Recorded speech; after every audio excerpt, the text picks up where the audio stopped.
Ladies and gentlemen, Jeff Cain. Ha! Yeah. Are you going to play? You're not going to play? Come on, Jeff.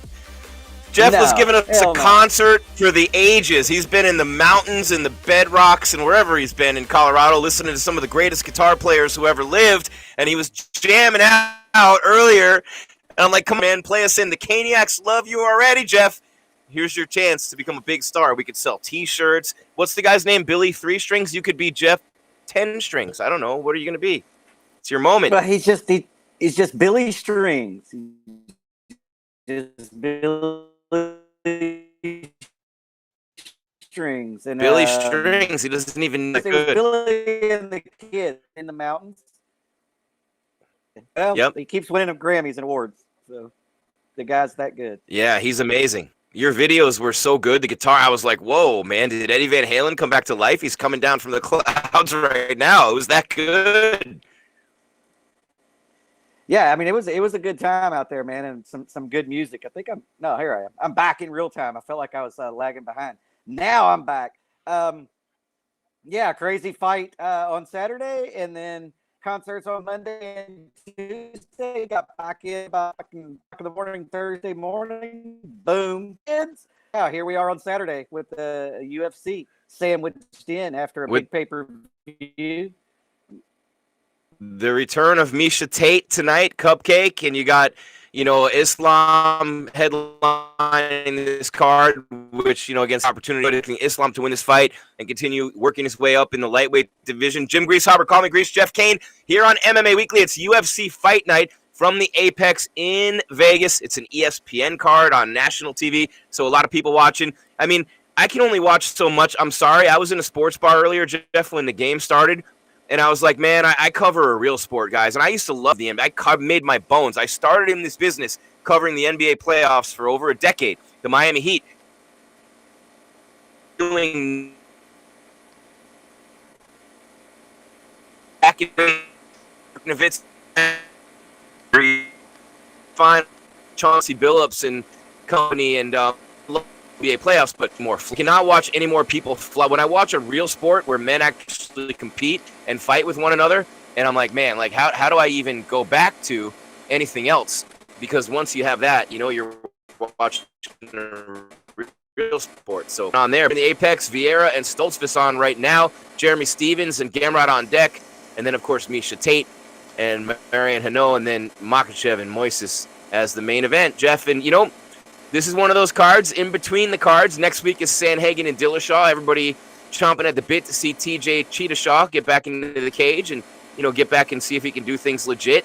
And we'll see next week against Sandhagen. Last week it was McGregor and Poirier and, the co-main Wonderboy and Gilbert Burns. Really good fight card. And 100 grand sleepy Conor McGregor chain later from Jake Paul. Here we are for Islam and Thiago in the main event tonight. But it's always nights like this, Jeff, where you end up seeing the best fights. It really is.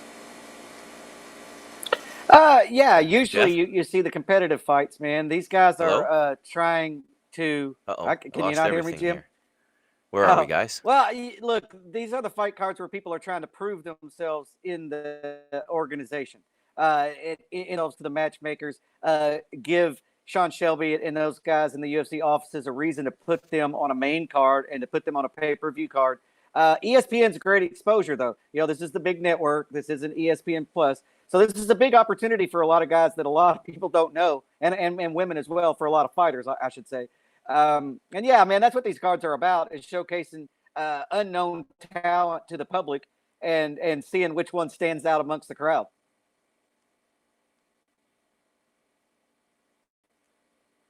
I can't tell if Jim's back or not. I think Jim's having a little bit of technical difficulties. Happens in this world of yeah, I think new Wi-Fi. Jim is stunned by your brilliance there in Arizona, and Jeff, you have a way of putting people into comas with your genius. Yes. I totally understand. That was my wife's reaction when I first met her way back in the day. But yeah, man, these are good. I don't want to downplay this fight card, because this is, it's top heavy, as in most of these fight night cards are.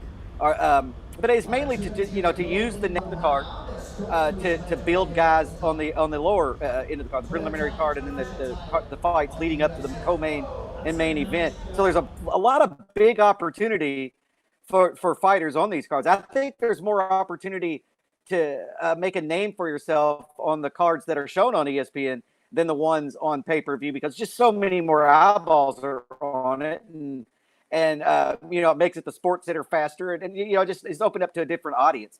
Pay-per-view, people down that money, then you're a pretty hardcore fan. For these, you can just tune in free. Well, I don't want to say free; it's with your cable provider, but it seems like it's free, although you are paying that monthly bill. If you want to look at the results, head over to MMAWeekly.com.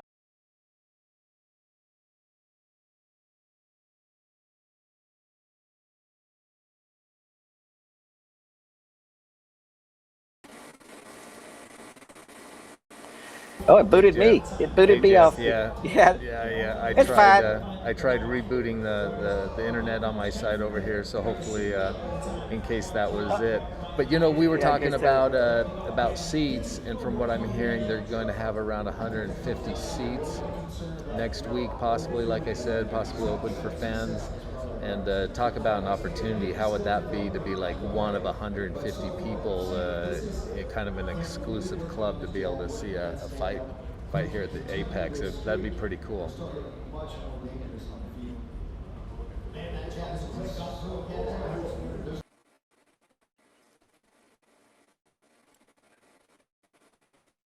Like I said, I like not having fans there for felt like me as a Hey, Jeff, you guys got me? Cover the sport right there. The kicks and stuff land, and it's such a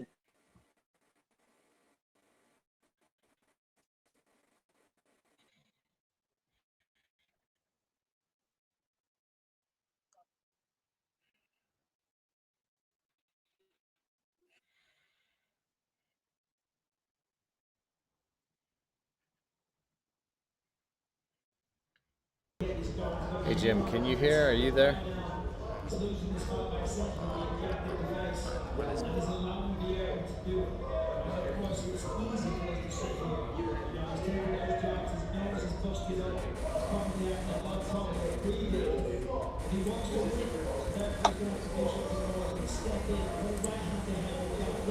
Oh, were we back? We're having shot, two shot outside the stadium. The Padres and the Washington Nationals, two people were shot right outside the stadium. Wow. Just came across my screen right now as I was saying that. That's crazy. Nutso world that we live in. Jeez. Got the NBA Finals going on right now, but we got the UFC fights, and we got Islam on this card, guys. One of the hottest prospects in the UFC, one of the fighters that you really look at and go, I'm excited to see where the hype train goes. And a lot of that, admittedly, right, is because he's a Khabib guy. He's a Dagestani. He's a Khabib wrestler, wrestling bears. So he gets a lot of that, but he's very impressive. I mean, obviously, if you watch his body of fighter, very disciplined, very focused, and you're looking forward to seeing him in the main event. And speaking of looking forward to seeing someone, look, I love Miesha Tate. Miesha Tate, sort of, when she was the best, she just beat Ronda Rousey, and definitely not good enough to beat Amanda Nunes. But women's MMA would not be where it is today without Miesha Tate. She's a big part of the history. She's a big part of. She's been a great champ, the one who choked out Holly Holm after Holly ended Ronda Rousey. Miesha Tate was a great fighter, great champion. Not good enough to compete with Ronda. Not good enough to compete with Amanda. But no one's been good enough to compete with Amanda. So when I look at Miesha Tate, she's got the win over Holly for the title. Had a great career in the octagon. Took some time off, had a kid, all these things for the sport. We'll have to see how she looks after all that time off. But we're going to get a lot of answers coming up here soon.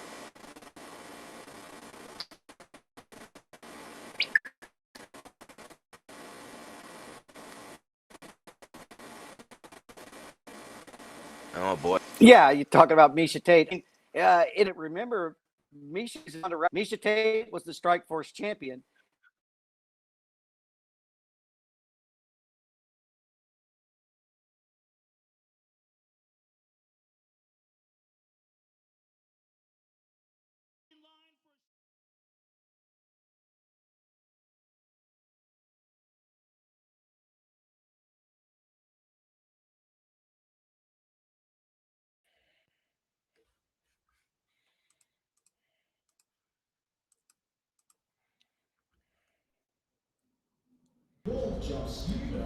Hey Jim, I trying a new connection, so hopefully this works.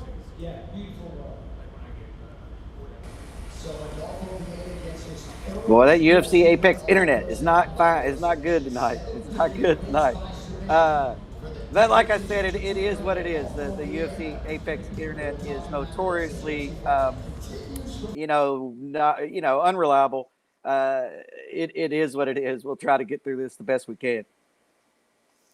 Yeah, and it'll go in and out, and sometimes it'll be good. And sometimes it just turns right around, and we'll put all that good karma behind it, and we'll be here all night for you guys. Looking forward to that. And I don't even know how this fight's going because I thought the connection was on my end, so I turned off the stream of the fights because it was pulling on the Wi-Fi. I mean, these are 21st century problems, right, Jeff? This is our thing here. Oh, yeah. Look, we're living a great time. We could stream fights. We can watch them on TV or stream these particular ones. But, yeah, it's a great time, man. We just UFC Apex Internet's a little sketchy. We were talking about Miesha Tate, though, and I don't know how much of it that you heard or if any of it. But I was talking about when Miesha Tate was the Strikeforce champion. She's the reason that was the win that made Ronda Rousey a star. Before that, Ronda Rousey didn't even deserve the title fight. People were talking about Ronda doesn't deserve the title fight. Ronda famously asked Scott Coker publicly to put the two hot girls in there to fight, and that marketing worked, right? Scott Coker decided to give Ronda a title shot when she probably didn't deserve it at the time. She didn't have enough fights, but she went in there and armbarred Miesha Tate, and then she became a star immediately. And then, immediately. So, yeah, and Miesha Tate is a veteran, man. She's a former champion, former Strikeforce champion. She's, coached the Ultimate Fighter opposite of Ronda. Her career is always going to be tied to Ronda, kind of, but she's going to look. I'll tell you what, I've been keeping up with her training. She's in phenomenal shape for this fight. She said she's been training a year for her comeback, 4 months specifically for this fight. I expect Miesha to look good tonight, but it's like you brought up. I don't know how good that she can look or if she can beat Amanda at the top of that division. That's her intentions. I think. Oh, she has no chance. She's never going to come. She still has no chance against Amanda Nunes. I mean, anyone who makes that fight, they're sending her to her own death. I mean, I don't see her. I don't even see her making it to a title fight. I mean, I might be wrong, but this is just my thought. I think she's coming back. She'll make some money, have a couple of big fights. Maybe she gets a title fight, but I mean, that first fight with Amanda, she got murdered. It wasn't even a fight. It was literally just she took bomb after bomb after bomb after bomb and mercifully got choked out. I was at that fight, and I sat cage side. I've very rarely seen a person get their ass beat worse than Miesha Tate did that night. Yeah, well, I've seen it a ton of times, and that fight took place a long time ago, and we don't know what Miesha's been doing in her time off. I mean, Right. Miesha has a style that could pose.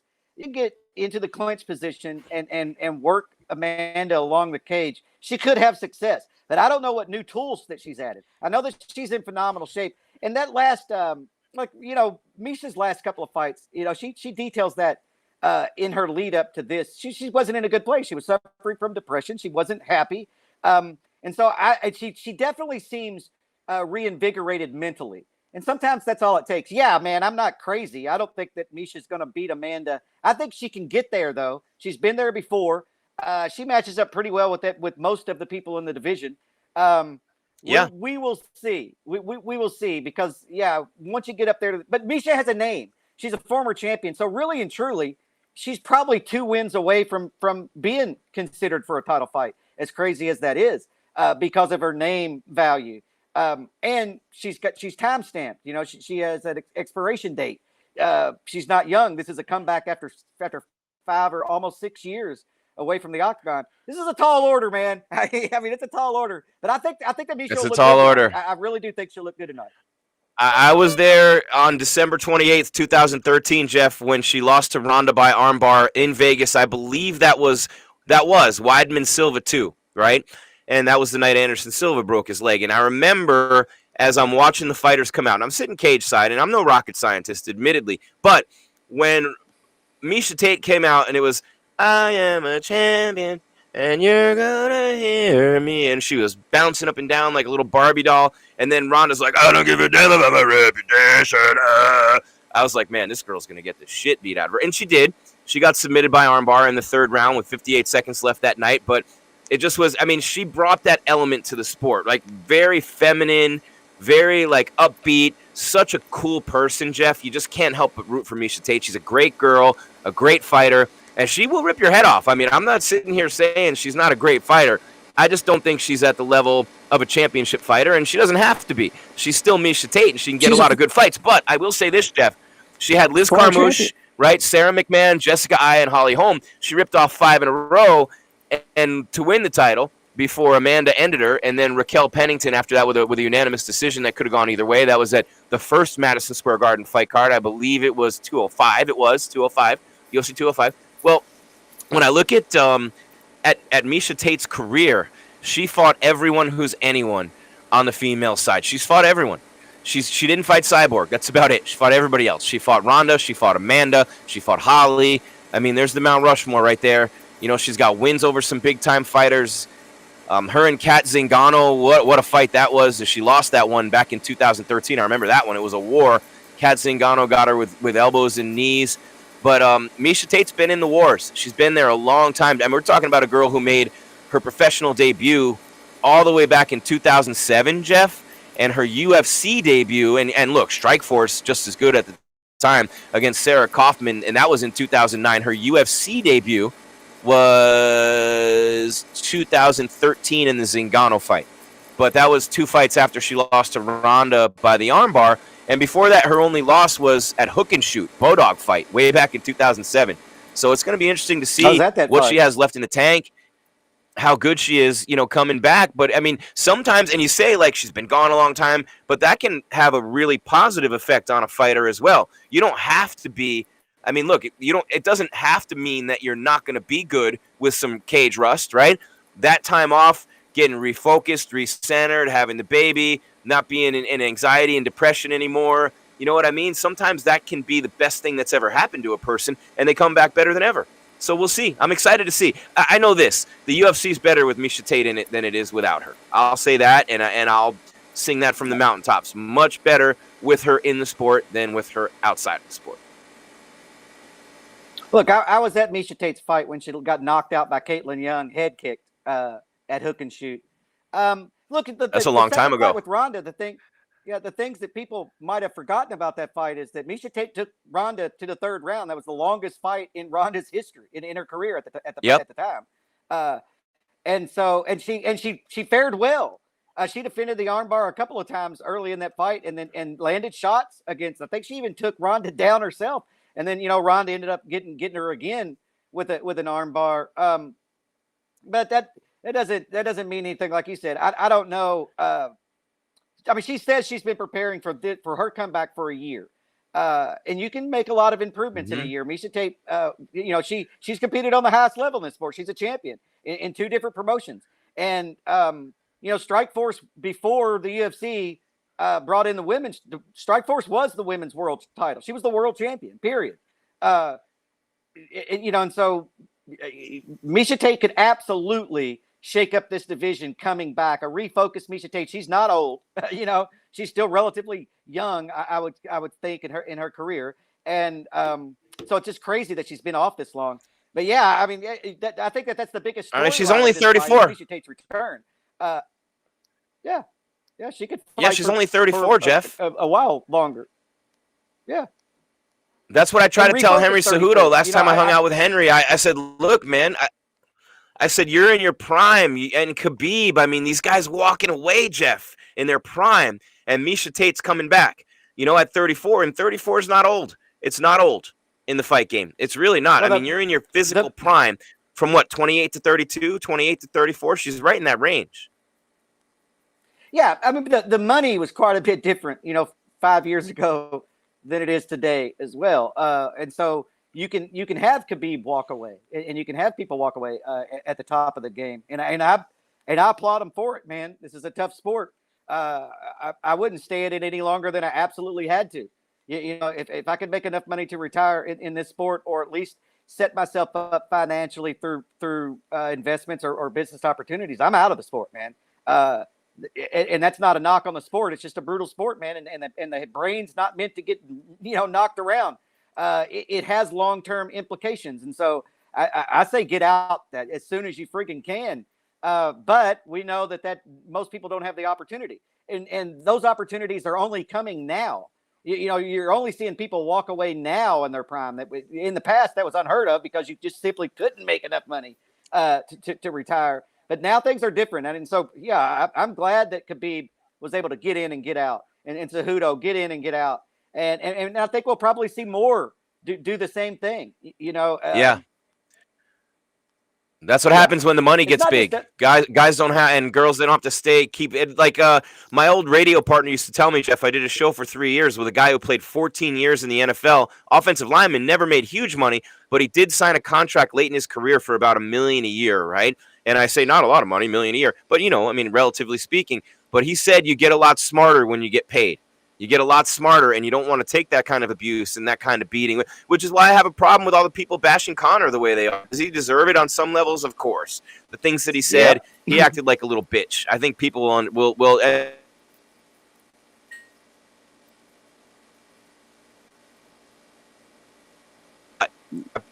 thing. Poirier, when he's auctioning off the chain from Jake Paul and all this stuff that's going on, these guys all need to realize that Conor got them all paid. The girls all need to realize that Ronda got them all paid. As much as Miesha and Ronda had their beef, Ronda got Miesha paid a lot of money. No, Miesha you're going to argue that Conor McGregor didn't get Khabib and Poirier paid? Nope. Khabib got himself paid. Yeah, because they were getting paid that much fighting the fights before Conor. They got paid so much, right? Well, I'm not gonna sit here and suck Conor's nuts, man. Connor. No, but I'm saying he paid them. Connor didn't raise he did, for but anybody. I don't want to hear that shit. He didn't. No. Neither did Tito. Yes, he did. Chuck. They made money for themselves. No, they didn't. Look at the everyone who fought Conor made a lot more money except Alvarez. Poirier, you know how much hot sauce? Poirier's hot sauce is in every store in North America. Is it there if he doesn't fight Conor McGregor? No chance in hell. No chance in hell. Poirier kicked Conor's ass. That's why he got the fucking payday. Let's stop. But just fighting Conor got him. Conor anything. Nobody owes Conor anything. Conor. I know you hate him. For anybody. No, I don't hate Conor. He made a lot of people to him. Like, no, he Jake, didn't. They made themselves. He made that money. everybody. Jeff, you're going to tell me that Conor McGregor didn't raise the money for other people? Are you going to tell me that Khabib has $50 million because of Conor? If Khabib does what he did to Conor to any other fighter on the roster, he doesn't have the money.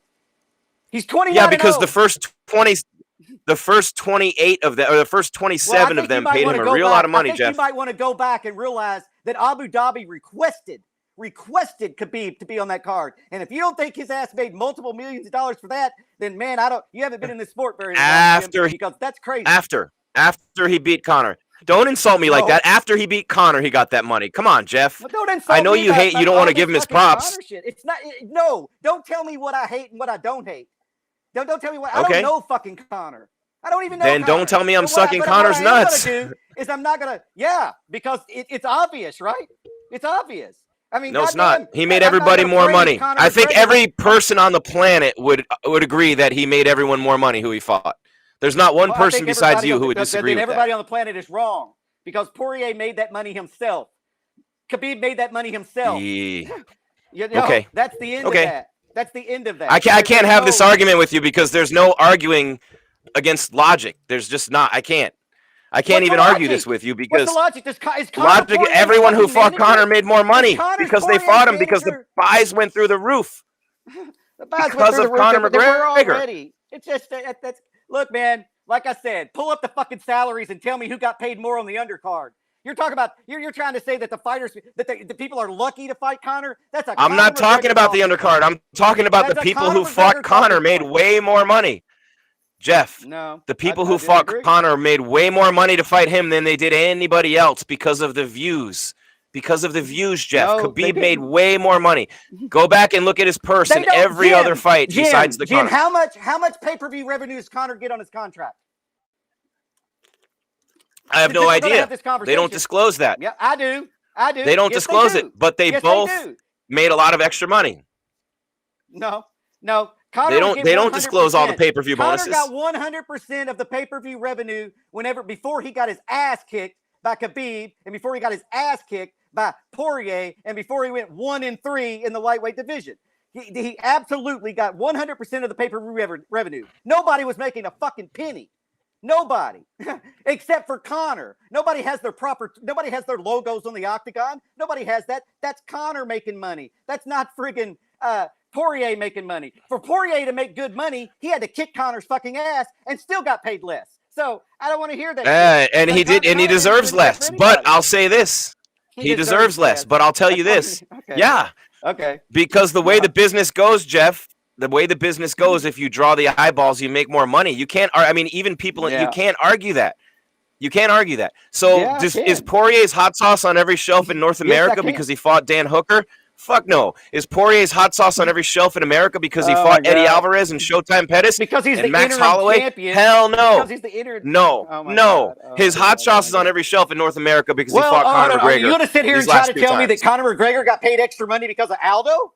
Aldo elevated Conor McGregor's money? Is that what we're doing now? No, McGregor elevated everyone's money, Jeff, because he started selling pay-per-views like no one ever had before. No, he did. He didn't raise it. He raised his own money. He raised his own money. You can look at the fucking paydays, Jim. Look at the fucking payouts. It's public record. Look at them. Go look at them. Tell me all the bonuses are public record. All the pay-per-view points they're not public record. Not all the pay-per-view money's public record, Jeff. But you can't argue that they made more money to fight Conor. I feel like I'm arguing. I mean, I feel like I'm arguing with a flat Earth person right now.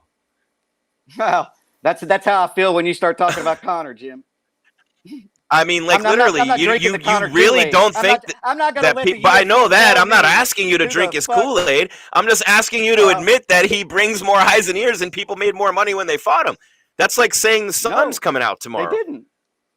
They didn't. You're basing that on nothing, Jim. You're basing it on your imagination. Someone help me. Do you know the pay-per-view points? Jim? No. Then what are you basing it on? Imagination. I'm basing it on imagination. I'm not basing it on imagination, Jeff. I know the payouts. I know the disclosed payouts. I don't know the pay-per-view points, but I know that. Well, Poirier has said the pay-per-view points. Poirier has said the pay-per-view points in several interviews. He didn't get pay-per-view points until the trilogy. So so he didn't make any more Okay, money. so he got him in the trilogy. Okay, but he made a lot more money in the long run. A lot more, Jeff. I mean, no. He's not a journeyman fighter, but he fought forever and made nothing. And then he fought Conor McGregor and he made millions. That's what happened with Khabib. That's what happened with Poirier. That's what happens. Like Conor McGregor, I mean, him and Floyd Mayweather made hundreds of millions of dollars. How are you going to argue this? Because I know their purses. Their public record. He didn't make millions of dollars. So the only way he made millions of dollars is through paper. Yeah. And so you're trying to say he made millions of dollars on a figment of your imagination because you don't know what that number is. On pay-per-view What that points. number is? I think most people. I don't know what the number is. Gonna get fight of the night. Okay, then you're basing no one it on does. imagination. How many? It's not how many imagination. Coladas are you going to buy with that 50,000? So this is the third press conference I've been at now where they've asked me about my fight bonus, and I'm 0 for 2. So I hope it's not a media curse that they always say, what are you going to do with your bonus? So, I'm going to, obviously, you get paid each fight. I haven't had a fight in 7 months. So, I'm going to enjoy the honeymoon. I can't wait to hang out with my wife and just to get back and take a couple weeks off. But I'm just excited about, getting back in there and fighting again. I love this. I think I'm meant to be in the top 15, meant to have these big, huge fights, have these crazy wars. I can't wait to watch the tape and kind of, pick apart, what we did good, what we did bad. But yeah, it's going to be a nice little honeymoon, a little break from all this. So I know you haven't really, it's been a few minutes, you haven't looked at your fight or anything, but can you tell us now, do you know anything that you feel like you did good and anything you feel like you did bad? I felt like my right hand was on. I landed that right hand early. I definitely could have finished it earlier. We were doing a lot of I would do a lot of taking the back, but not necessarily getting the rear naked choke finish. We just kind of go through the motions, and it's just little stuff like that where I felt like I could have got out of there faster with a rear naked choke finish earlier. So it's just little stuff that I'm going to pick apart. And he's a tough opponent. He's very hard to put away. He doesn't get finished that often. So to get the win, I'm happy with it, but there's always things to improve on. And, after a win, after a loss, you have to go back and get better because everyone studies so much film at this level that they're going to watch that and pick me apart too. Do you feel like the fight could have or should have been stopped sooner than it was? Honestly, I don't know. I have to go back and watch it, but I almost thought it was weird when the doctor kept looking at him. Again, I'm gonna have to watch the tape, but I thought it was weird when the doctor was looking at him because I'm like he seems fine to me, even though his face was kind of messed up. But I've seen people fight through worse, so I'm just in there to fight, and I know how to finish fights. I know you gotta keep hitting him, or he's got to go unconscious some way, or he's got to get a tap out. So I'm never expecting the doctor to stop it. It's usually my job, but I think he did a good job because he wasn't going to win that fight at that point. And was there anything about him or his game plan that surprised you? No, not really. We've watched his film. He's very good at what he does. He's got a good straight left. He's got good kicks. I was a little bit surprised because every time, John Anik's always like, oh man, his coach says he's got the hardest left kicks. And I felt like the first left kick he really hit me with, I didn't think it was that bad. I actually kind of smiled. I was like, oh man, if that's it, this is going to be a good one. But then he came back and dropped me with a left hand, so I probably shouldn't have laughed it up. So yeah, it was a good fight. And do you feel like you got a top 5 SportsCenter performance out of that? I don't know. Probably not, because just how it finished. You want to see that highlight reel knockout. Maybe if I would have finished it right away. I said something at the end, but maybe if they put the body of the fight together. But to end like that, it was kind of just I just kept hitting him over and over and over again. Not exactly like a one-punch knockout that I was hoping for. Awesome, thank you. Thanks, Amy. Billy, as difficult as it was to finish him when you controlled the back a couple of times, you said that you heard that they told him to protect himself or they could stop it. Yeah. At what point did you just switch? You said, okay, I'm going to stop trying to get the rear naked choke. I'm just going to wail on it, see if I can stop this. Yeah, I think it was when the ref started saying it. There was a couple times. I think it was in the second round. Yeah. In the second round, when I got on top of him, I was in half guard, and I started punching him, and I heard my coach, Matt Arroyo, and I heard the ref say, protect yourself, and I'm like, oh man, they're going to stop it right here. And then he did a good job fighting out of that, but I knew I did some damage. And then at the ending sequence, when, in that position, I'm looking for a choke. Those punches are just to set up the choke. Yeah. But then I landed some shots, and then, Mark said, protect yourself. And that's when I was like, all right, I think he's close to finishing this, so I got to turn it up now. And obviously you had 2 big periods of control in the first and the third. You're still facing an opponent that can like drop you at any time, right? Like he's still like, even in the third, exhausted, he can still punching hard, still drop you at the beginning of the third. Yep. How difficult is it to deal with someone who's like, okay, I've been controlling him for some periods of time during the fight, but he can still stop me at any moment. Yeah, it was funny. I went into that third round thinking, I was like, just don't let him drop you, because I knew he still had power, and I wanted to, use my footwork a little bit more. I heard my coach Dan Rawlings calling out, use your footwork and don't stand in front of him like I did, because he's got a good left hand. We studied that a lot. So, he caught me with it. It didn't really hurt or anything. It was just one of those kind of knocked me off balance. And then when he was in my guard, I got excited because I thought I was going to, get the triangle finish. But then it was just right back to the standing up. He did a good job fighting out of that. So I was never really hurt, but he, obviously dropped me. I think it probably made it more of an exciting fight. Hopefully that helps my bonus chances. So, good for him. I appreciate it, man. Congratulations. Thank you.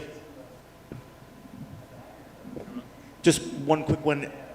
In terms of, you've had fights that you've won because of doctor stopping because of strikes, but that had to be pretty unique, getting the actual strikes from while you're in back control. When you think about, when you look back on the fight, is that something that you think is unique and that you're kind of proud of? Or is it just the culmination of everything else that you think that you're more proud of? Just overall how dominant you were in this fight? I'm happy that I got the finish. I would have loved to do it the first 30 seconds of the fight, of course. And I'm probably going to think about it more. I should have got the rear naked choke, especially taking his back twice and having that body lock. That's a position that I get in practice quite a bit. So I'm happy with the finish, and I'm happy with the overall work. Finishing it from the back is it's unique, I guess. I don't know how excited I am about it because, I wish I would have choked him out, honestly, earlier. And then looking at the overall that performance, where do you think a win like that places you in the division? After the Tucker loss, I thought I was going to be, fighting for a top 15, and that's why I called out Rosa after. Nothing against him. I think he's, a great fighter. He has more fights than me, and those are the type of fights I want. Is those veterans. Mowgli had 10 fights. This was my 5th fight. Charles is one of those guys. He's had, I think, over 10 fights, and he's an exciting fighter. So I think one more fight, and then I can start really calling out guys in the top 15. I think this is the first fight I could actually call people out, because you don't want to be that guy who has like your debut and you start calling out top guys. So whether Rosa wants to take the fight or not, I'll fight whoever Dana and the UFC thinks I'm ready for. If they want me to fight a top 15 guy, I think I'm ready. How do you celebrate the victory? Oh man, well, me and Matt, my boy Matt Frivola, Steamroller, we're gonna go out tonight, probably have some drinks, have some fun, and then of course I'm going on my honeymoon next week. So I can't wait to hang out with my wife, have a few drinks on an island, and let my body heal up.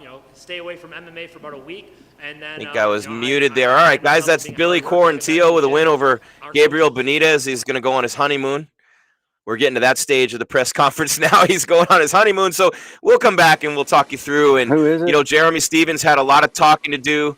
Jeremy Stevens is still talking about Drakkar Klose all this time, and he should have been worried more about his fight because Mateusz Gamrot just submitted him in the very first round at 105. So Jeremy Stevens loses that fight. And we're headed to Probably loses his job. Co-main event. He should, after what he did. I think he should. But we'll see. Well, he's been a great veteran for a long time. Well, he just hasn't won a fight since What's he- 2018. And he hasn't won a fight. Yeah, he's like, since what, last 5 in a six row? fights. Well, it's 5. How many, of his last Jeff? 6. 5? He had the no contest. Yeah, he had the no contest. He got eye poked against Yair Rodriguez. But he lost 2 before that and 3 after that. That's got to be, especially considering what he did at the weigh-ins. That's it for Jeremy Stevens, if you ask me. He's going to have to go try and vent himself in a different promotion, maybe even a regional promotion with that, because I don't think he has the name to even interest. He's got Bellator. 5 in a row plus Yeah, and pretty heated argument. We finished the last show in a pretty heated argument too about how McGregor really broke his leg. Now he says the doctors even knew it was broken beforehand. Who knew? McGregor's probably going to say there was engine trouble with the plane on the way there. Like the food was bad. His stomach hurt. I mean, you never know. Yeah, I do want to talk about that because of the implications, right? Conor McGregor is saying that he had a pre-fight injury and that the UFC knew and the UFC doctors knew. Now, the Nevada State Athletic Commission, Bob Bennett, has come out and said that the commission didn't know anything. So now we're in a weird situation where if Conor McGregor had a pre-fight injury, he didn't disclose it on his medicals, which leaves him open to disciplinary action by the commission. But it's just Conor. Like he's going to he's throwing the whole promotion under the bus and the commission and everybody because he can't accept the reality of what happened in there. The reality of what happened is his leg broke and he's 1-2 against Poirier. That's the reality. I mean, you can spin it any way you want, but he lost. I don't care if I don't care how his leg broke. I don't believe it had anything to do with anything Poirier did. But I do believe Poirier was winning the fight. It was a 10-9 round for Poirier. Some people were throwing 10-8 out there, but I thought Poirier won the round, and I thought Poirier was clearly establishing control of the fight.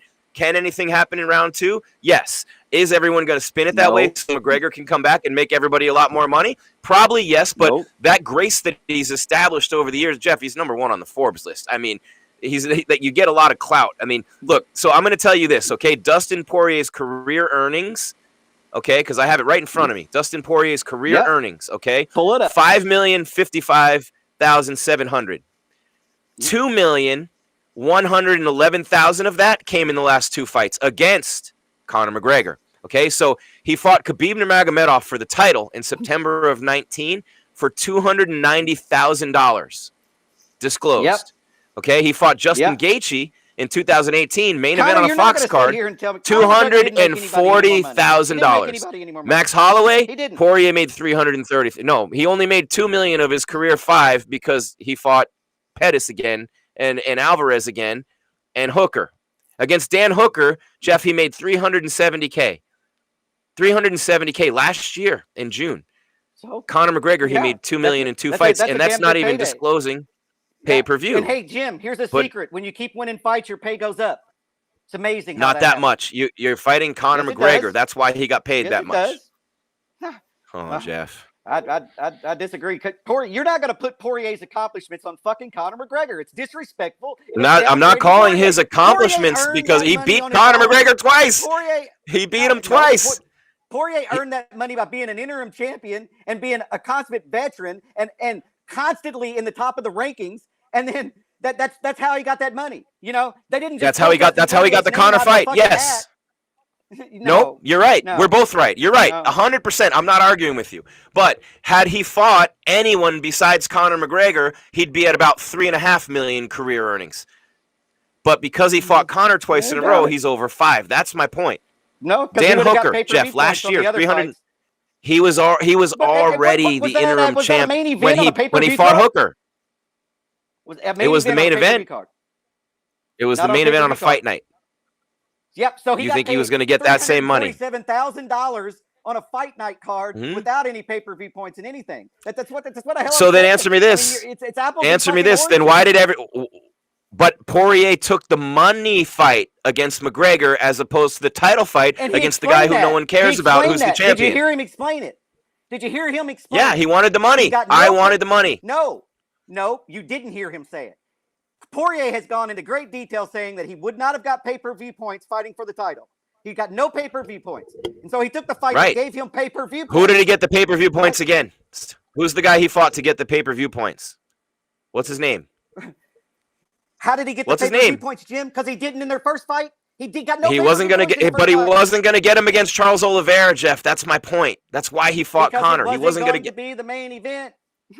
It wasn't because why? Because no one cares about the champion. No one's going to watch Charles Oliveira. Oh my God. No one. Well, then they need to start watching hockey or some shit. You know. I understand what you're saying, but to say that people don't get paid a lot of money when they fight Conor McGregor is absurd. People get paid. It looks like people get paid a lot of money when they fight Dustin Poirier and when they fight Khabib. That's what it looks like to me. They will. Okay, so Poirier made $290,000 to fight Khabib and $1 million plus twice to fight Conor.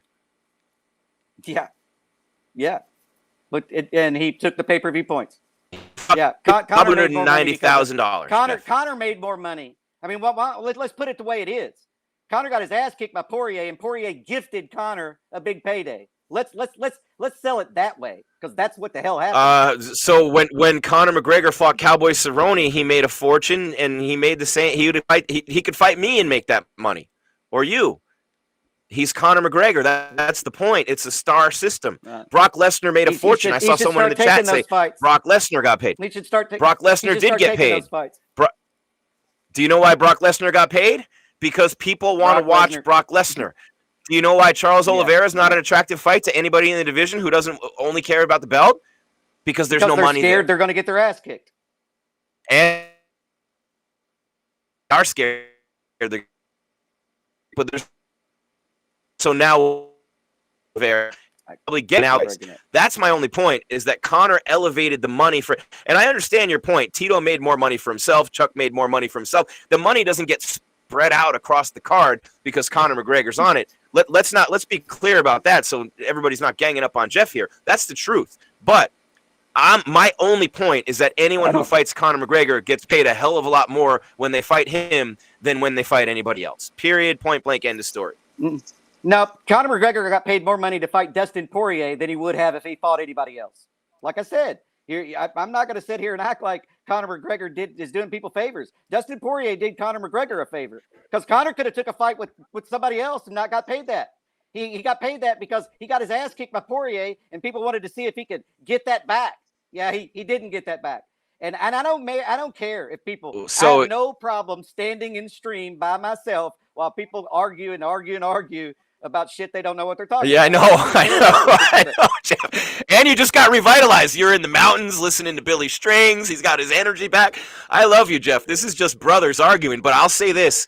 I did find this. Jim, okay, so McGregor got $3 million and Poirier got $1 million. He got $3 million and Poirier got $1 million, right? But Conor got 60% of the pay-per-view and Poirier got 40%. So 40% of that pay-per-view is huge money for Dustin Poirier. Huge. I mean, that $1 million is nothing compared to the pay-per-view points. Nothing. Peanuts. I mean, maybe he not. probably made $10 million. Yeah, he probably and his hot sauce is on every shelf in North America now. That's all I'm saying. McGregor got beat up against his own. McGregor got beat up against his own cage post. Right? He got choked out against the proper 12 sign on the mat, and then he gets beat up and knocked out in front of the proper 12 cage pad. I mean, he's got the floor, the pad. I mean, he's just transcends the sport. He is who he is. I mean, and everyone who fights him gets paid a lot more money because they fight him. That's all I'm saying. That's my only argument. Conor was not going to get that big of a pay-per-view. We're not going to get that big of a payday fighting anybody other than Dustin Poirier in his last fight. He wasn't. It was the trilogy fight that sowed that. It was Dustin Poirier beat his ass, knocked him out. That's why Dustin Poirier was able to get that fight and get pay-per-view points on it because he didn't get any. I mean, the dude doesn't. Conor started making really big money, like 7 figures at UFC 196. His loss against Diaz, he made $1 million to show. And, of course, we don't know anything about anything else, but $1 million to show, a little over $1 million. 202 against Nate, he made $3 million plus. 205 against Alvarez, $3 million plus. Khabib, he made $2,980,000, $3 million to show, and then, of course, the $50,000 fine. And then the Cerrone fight, and this does speak to your point, he made $3 million to fight Cowboy and $5 million to fight Poirier. So, yes, you're right. I'm not arguing that. I'm just saying Poirier took the fight with Conor over the fight with Oliveira, I think for 2 reasons. 1, because he was going to get a fuck ton of money, but 2, I believe in his own head, and I don't think this is even an argument, Dustin Poirier knew he was going to win. Dustin Poirier knew he was going to win that trilogy fight, and he fought like it in the first round. There was zero doubt in his eyes, his demeanor, the whole entire week. Conor, he dominated the press conference against Conor. So Poirier knew he was going to win that fight, and he knew it was a huge payday. So he takes it, he gets the huge payday, and now he goes and fights for the belt and a pay cut to fight for the belt. But he'll go fight for the belt. He'll beat Oliveira, in my opinion. Maybe not. Oliveira's tough. I think Poirier wins, and Poirier's got the money now. He gets the belt. Then if Conor comes back, Poirier will make $5 million that fight.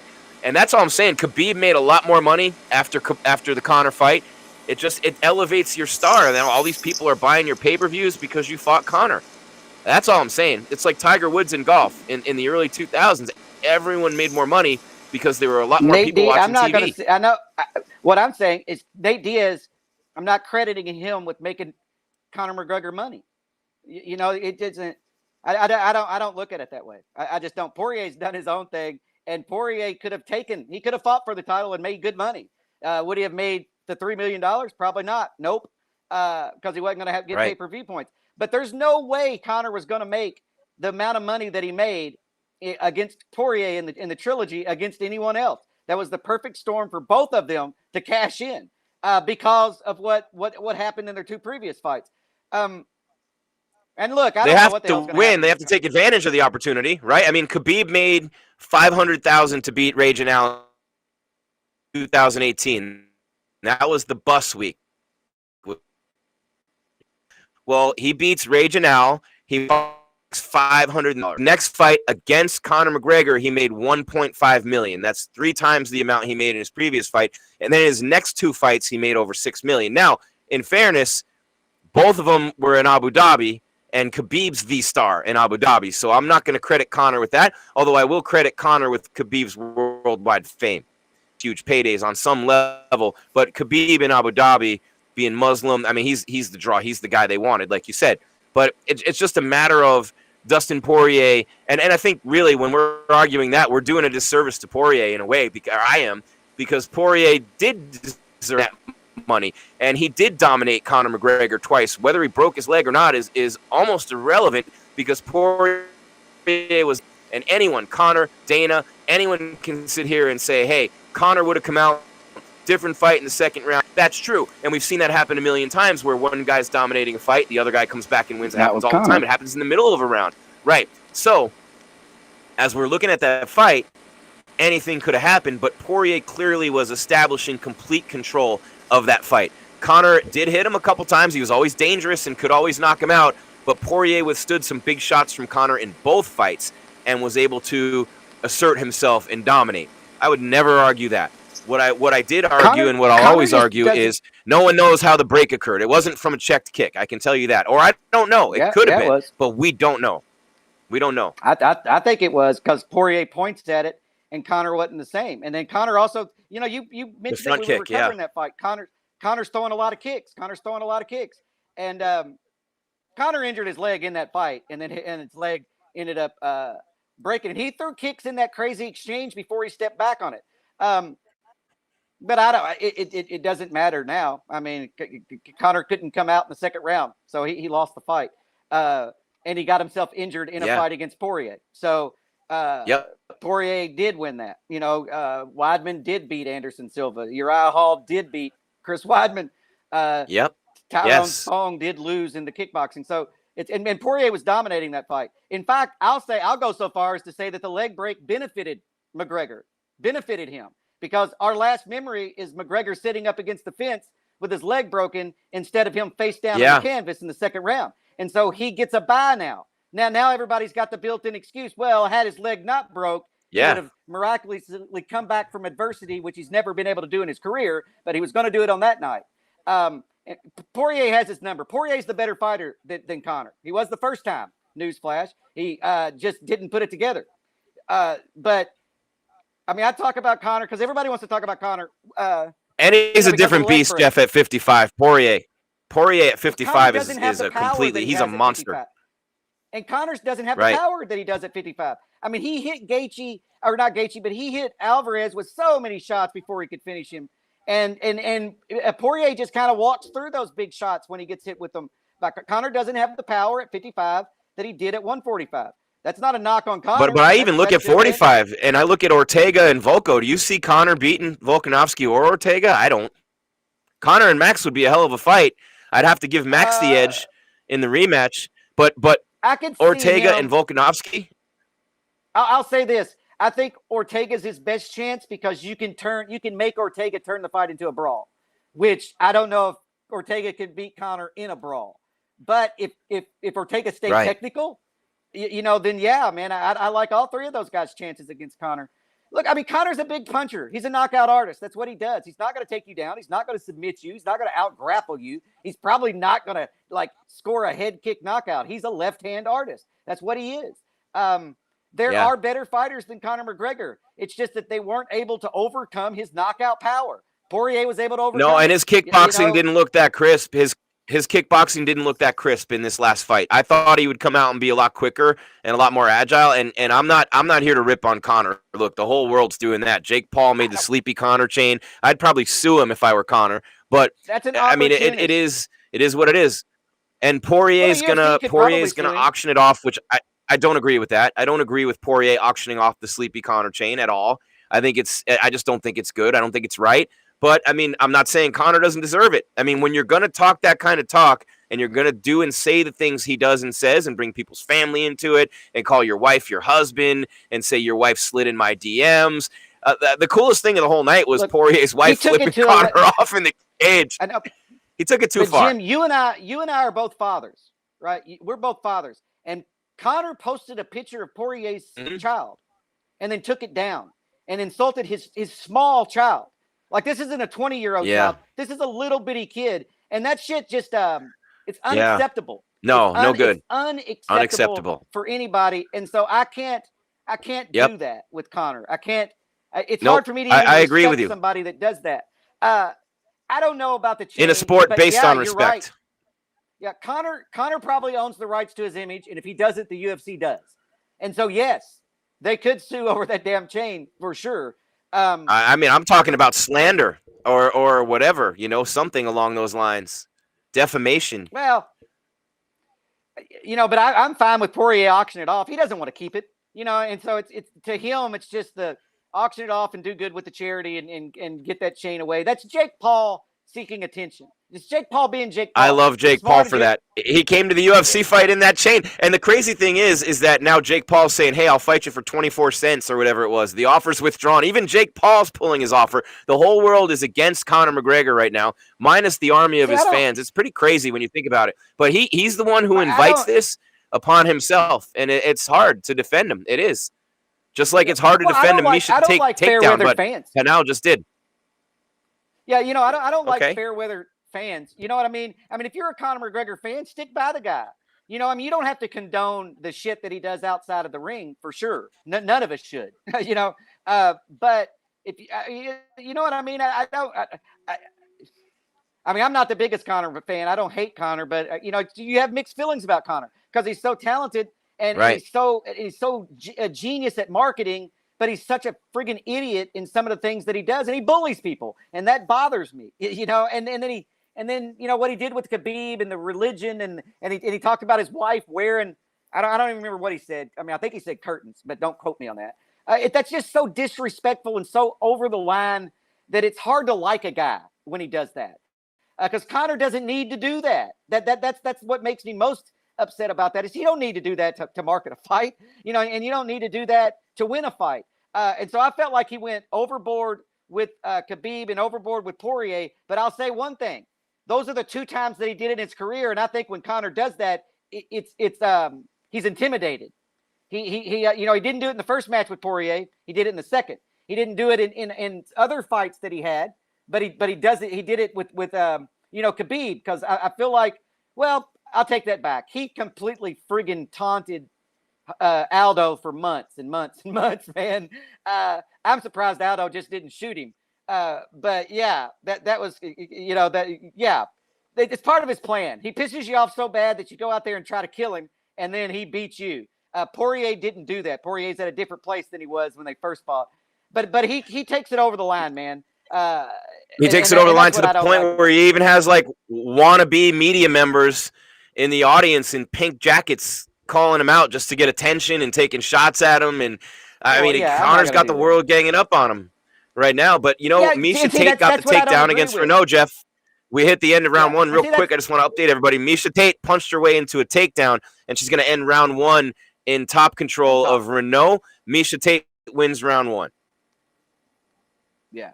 I didn't mean to interrupt, but go ahead, Jeff. Finish your point. I just wanted to let everybody know what Miesha's doing. I think it's sad to see everybody. I mean, Conor brought it on himself with the death threats after the fight. Just take your damn loss and go to the hospital and have your surgery and say, I got my leg broke. My leg broke in a fight. What the hell can I do? But he doesn't know what to do, Jeff. Conor McGregor doesn't know what to do. He was a nice guy and everybody praised him, but he lost the fight, so he thinks he's got to come back out and be a dick again. I think he's got to confuse. He's confused with his own identity. He made all that money. He's at the top of the game. His skills are eroding, it looks like, a little bit. He fought a better fighter 2 times in a row in Poirier. I don't think anybody's going to argue that. I mean, not even me at this point. And I've loved Conor McGregor for years. I mean, the guy's made us all a lot of money. He's been great for the sport. But he lately has crossed the Khabib fight. He went way too far. He went way too far in the Khabib fight. And he started going there again this last one against Poirier. And now when you're winning, Jeff, it's one thing. When you're winning, you get a lot of leeway. You say stupid shit like that, and people go, "Oh, it's Conor being, oh, no one's gonna kick his ass." But when you're losing and you're just bap, and there's another thing, and I'm not saying this to diss Joe Rogan because I mean everybody loves Joe, but I do think something needs to be done about these interviews. Like when Joe interviewed DC, freshly concussed by John on the ground, they threw the fucking bus, man. I know they say people want to hear from him, but I think there are times when there should be no interview, and that was one of them. Easy for me to say. Now, I've produced let me just say this. I've produced live television a lot, and I've produced live fights a lot in my career. I've been the play-by-play guy. I've been the executive producer. I've been the one making those calls on who gets interviewed. So I can speak on this. I haven't done it on a UFC fight of that magnitude, obviously, and Joe's just doing his job. So this is not a diss on Joe or ragging on it. I'm just saying there are certain times when fighters shouldn't be interviewed, and I believe that was one of them. That's all I'm saying. Yeah, and Joe has said in the past that he thinks that certain times that fighters should be given more time, like before you put the mic in his face. So it's not Joe's call. Joe's just doing his job. It's the production. Just doing his job. That's the the production. But he's Joe Rogan. Joe could say fuck you, I'm not doing it. He has that kind of power. He could say I'm not doing it. He could, but he wanted to talk to Conor. I think that everybody wanted to hear what Conor had to say because he was sitting there. But yeah, I mean, I kind of agree with that in most cases. I mean, if I get knocked out, the last thing I want is somebody asking me what the hell happened in the fight, and I'm going to tell the people I don't fucking remember. I got knocked out. I don't freaking remember. I'll watch the replay later and let you know. And so, yeah, I agree. I agree with that. But look, while everybody's bashing Conor, I'm going to say this. He sold the next fight from his butt. He sold the next fight already. Give him that. I've been in quite a few fights in my lifetime. And no, I'm not a badass, and I'm not trying to pretend to be a fighter. That's not the point. The point is, in the heat of battle, there's nothing I won't say to you. There's nothing off limits. I will insult your family, your wife, your kids, your everything, because when in the heat of battle, because anything that gives you the edge. And so knowing that about myself, it makes me a hypocrite to go after Conor on that. But I was not a professional athlete. I was not. He called his dad a quivering coward.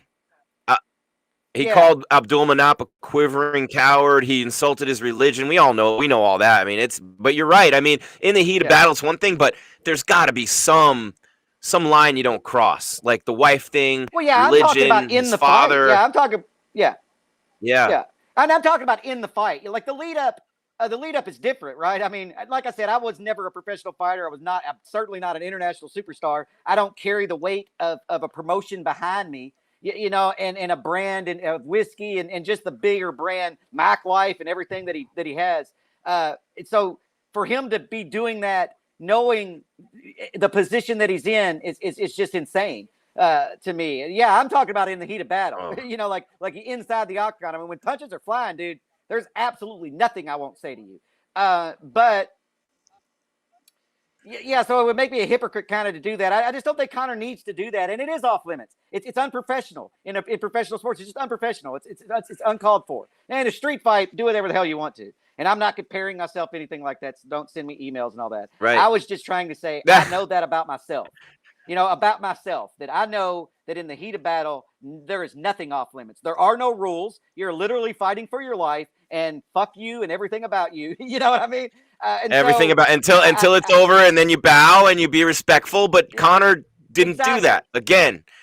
No, he didn't say, "Hey, Dustin, my leg broke. We'll do this again." He will, But meanwhile, Jeff, I just want to add here: Miesha Tate dominating Renault right here. An explosive takedown. She looks really good. She's crisp with her striking. Her takedowns are as quick and fast and relentless as ever.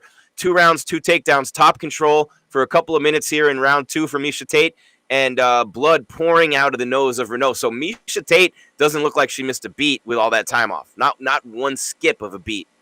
It's kind of good to see. No, and she might be better. She might, because she's just in a better place mentally. And she looks good in this fight. This was a good matchup for her to get her kind of toe back in the water and see if she can't make a run. And look, with Miesha's wrestling ability and her ability to close the distance, she is a threat to most people in the division. Now, Amanda, no. Amanda's going to hit her as she's coming in, and Miesha's going to have to do something different to beat her. But a lot of the girls in the division, Miesha can do what she's doing tonight. With most of them, not all of them. I mean, there's some people at the top of that division that are different puzzles to crack. Amanda being the biggest. But I certainly can see Miesha making a run towards the title and her getting a title shot because of who she is and her legacy. Yes. I can't see her winning. And the way she looks right now, maybe another win, Maybe another win. I mean, I know that, Mackenzie Dern's got a main event coming up, which is pretty cool to see. We talked about her last time out, but and Macy Chiasson beat Renault last time out. And so, I mean, look, Renault's lost 4 in a row. Let's not exactly, I don't want to make it seem like Miesha Tate's beating a top 5 contender here. No. She's lost 4 in a row. But those 4, to be fair, are to Zingano, Kunitskaya, Pennington, and Macy Chiasson. So those are pretty badass fighters that she's lost to all in a row. And so she does have a win over Sarah McMahon and a draw against Bethe Correa, a win over Jessica Andrade. She's got some pretty good wins in her career. She's 44 and she's lost 4 in a row. Yeah, I would suggest Miesha Tate stay the hell away from Mackenzie Dern, right? Because you don't want to take Mackenzie Dern down, or man, you're in a world of shit. And so I think that's actually the worst matchup for Miesha Tate in the entire division, maybe even worse than the Amanda matchup. Amanda's going to beat the hell out of her worse, but Mackenzie Dern might beat her faster. And so, that's the one fight if I were Miesha Tate's management, I would stay the hell away from. But everybody else, that's not. She could have success. That's not going to happen. She's too big for Mackenzie. She's too big for Mackenzie. But I'll tell you what. I think Miesha Tate, and I'm looking at the rankings right now, Jeff, at bantamweight. I mean, look, the rematch with Holly Holm. Who wouldn't want to see that? Holly would sign up right now. Who wouldn't want to see that? Who wouldn't want to see her fight any of these girls? Irene Aldana, Aspen Ladd. But you have to figure she's going to skip quite a few people to get to the top, but she could be in a little bit of trouble here against Renault. She went for a takedown. Now she's almost on her. Well, nope, she's reversing it. For a minute there, I thought she could have got caught in a submission, but high-level grappling from Renault, but Tate answering back with that strength. Remember, she's just heavy on top, right? That's one thing you remember about Miesha Tate.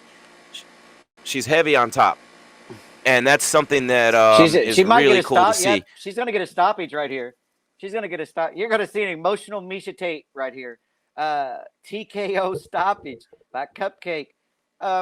Look, Jim, now this is, we talked about star power. Is Amanda Nunes a bigger you're a little ahead of me than Miesha Tate? Oh, I'm sorry. But you know how we talked about star power. Wait a minute. That's a good question. That's a good question, Jeff. That's a really good question. Now, probably, but I mean, I don't know. That's a tough one because Miesha Tate's pop culture, crossover. There's a lot of stuff there to talk about. That's a great point. Yeah, I mean, I think that she could be the biggest star in the division, and so I don't know. I think that more people probably know Miesha than know Amanda in the U.S. I don't know about internationally, man. But yeah, it's a legitimate question, and it's definitely worth pondering because Miesha Tate's a very serviceable name. Right, she's going to sell tickets. People like Miesha Tate. Yeah, people want to see Miesha Tate fight. And so she could jump up in the rankings and towards a title shot way faster than anybody else in the division because of who she is. I'm sorry, Jeff. I was just throwing my arms up in the air, celebrating the fact that the Phoenix Suns just lost Game 5 of the NBA Finals by 4 to Milwaukee. So all these Phoenix Suns fans who couldn't name 2 players in the history of the franchise before this year can return all their brand new jerseys that they just bought because they're going to lose in 6 now in Milwaukee. Oh, okay. It's over. Okay. I don't. It's even, over, man. I don't even know what the series is. Yeah, I mean, I don't watch. Giannis Antetokounmpo, they're up 3-2, Milwaukee. So Giannis, who's the best player in the league right now, had 32 points, and he's been killing the Suns. Where's Devin Booker had another 40-point game for the Suns. Tuesday in Milwaukee. So Bucks in 6. The Suns have to win 2 in a row now. The next game in Phoenix would be And both if of the them- Suns win Game 6. They just lost at home, so they have to go to Milwaukee and win, I believe, on Tuesday. Then come back here and win. And Jeff, we have some great people in the chat. Dude, I got any one of his messages in the chat. Some really interesting and funny stuff, and just constantly throwing stuff up there for us. UTA, let me see, Stacy Nichols is on there. I want to throw a little props out. Some dude's just promoting. Let's see. Oh, you know what? They did announce, Jeff, that International Fight Week will be the Ortega-Volkanovski fight in September. Will be International Fight Week, and Nick Diaz has something in common with his brother Nate. He's the co-main against Robbie Lawler, and it's a 5-rounder, just like Nate's was against Leon Edwards. So there's no co-mains that are 5-rounders unless they're a title fight or a Diaz brother. Yeah, I mean, that's the first time. Nate was the first time that had ever happened, and now we're getting it with Nick. I don't think that fight goes 5 rounds anyway, but we'll see. You know, Robbie hasn't looked great in his last couple of fights, and we know nothing about Nick Diaz. Right. Nothing. Man, and so he's been out longer than Miesha. You know, yeah, and so we'll see what happens with that, man. Nate's is still a big draw, but I don't know. We'll see, man. We'll see. I like that matchup. I was at the first one whenever Robbie walked right into that jab. Nick got him frustrated and got Robbie chasing him and then made him pay. That was Nick Diaz's come out party, to be honest with you. Robbie Lawler was all the talk. Robbie Lawler was the 20-year-old everybody was talking about, knocking everybody out. And nobody knew who Nick Diaz was, to be honest with you. Until he knocked out Robbie Lawler with hair. Everybody. Yeah. And then everybody. Robbie Lawler with hair, Jeff. Yeah. And we actually have a video. I was looking at our YouTube channel. For those in the chat after the show, of course, search that. We have Nick Diaz's interview with the late Ryan Bennett after that fight. And it's kind of neat to watch Nick at that young of an age, after knocking out Robbie Lawler at his come out party, talking about that fight and nobody his age beating his ass. So check that out in the MMA Weekly archive, and hit the like, hit the subscription, slap the bell. But yeah, Miesha Tate's looking good. Miesha Tate looked good tonight, Jim. Misha's not calling anybody out, Jeff. She said she wants to absorb it and take it all in, but she did say, "I'm here for the belt." That's a quote. "I'm not here for a fight. I'm here for the belt," she said. And she looked great. She looked fantastic tonight. Yeah, she looked good. I mean, you know, Miesha, where she gets in trouble is closing the distance against high-level strikers. That's where she's gotten in trouble. She was in a hell of a lot of trouble in the Holly Holm fight, and then pulled that out of her, out of the hat, man, at the end of that fight. Props to her for that. That's a testament to how big of a warrior Miesha Tate is, man. Oh, man. Yeah, 5 years out of the Miesha game, Tate Jeff. Why are they interviewing Renault? Yeah. I don't understand this. Because it's her last fight. She's retired. This was her last fight. So she's laid her gloves and her mouthpiece down. This is her last fight. 44 years old. Okay, she's 44. Yeah. Yeah. Dang, man. Like, I mean, we need more people in their 40s, Jeff. We need more of our fellow 40-ish people. Yeah, Marion's always been a gamer. She just hasn't been able to deal with wrestlers, man. She was never able to deal with wrestlers, and so she had a good solid career though, and it's probably time for her to get out of the game. So yeah, Marion retires and Miesha Tate returns. It's kind of weird. Man, Paul Felder does a good job. I like him too. He's such a good dude. But that, I mean, now I understand why they're interviewing her. She's had a good career, 44 years of age. She's hanging it up. But Miesha Tate looked really good. So who do you think you would want to see Miesha Tate fight next, Jeff? If you're looking at the rankings, and I have them up right now, if you need a little help walking through them. But I mean, they're look, she's not ranked, but I mean, you got like Sarah McMahon, Ketlin Vieira, Yana Kunitskaya, Juliana Pena, Irene Aldana, Aspen Ladd, Holly Holm, Jermaine Durandamy. I would have to think that you'd see her fight someone like Holly in her next fight. I don't know if they're going to throw her up that high. I mean, Holly's a big one. I know. I mean, I agree. That's a big one. I mean, I'm looking at this. At this, I don't know because she just beat the number 12th ranked girl, so she's going to come in there either 12th or 11th or whatever. And now they could give her a fight of somebody down there at the bottom, like Panny, just to give her another fight and then jump her into a fight with an Aldana or a Ladd or a Holm.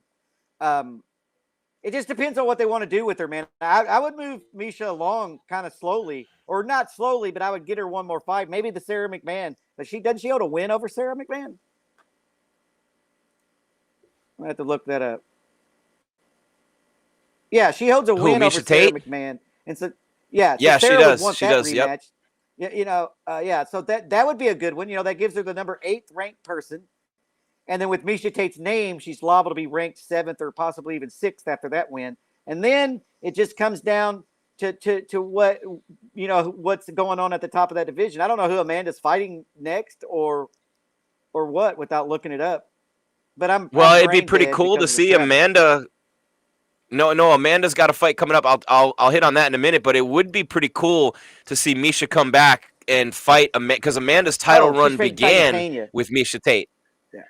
Yeah, she's fighting Pena, and that's coming up like literally. That's August. That's the Derrick Lewis, Cyril Gane farce of an interim title fight.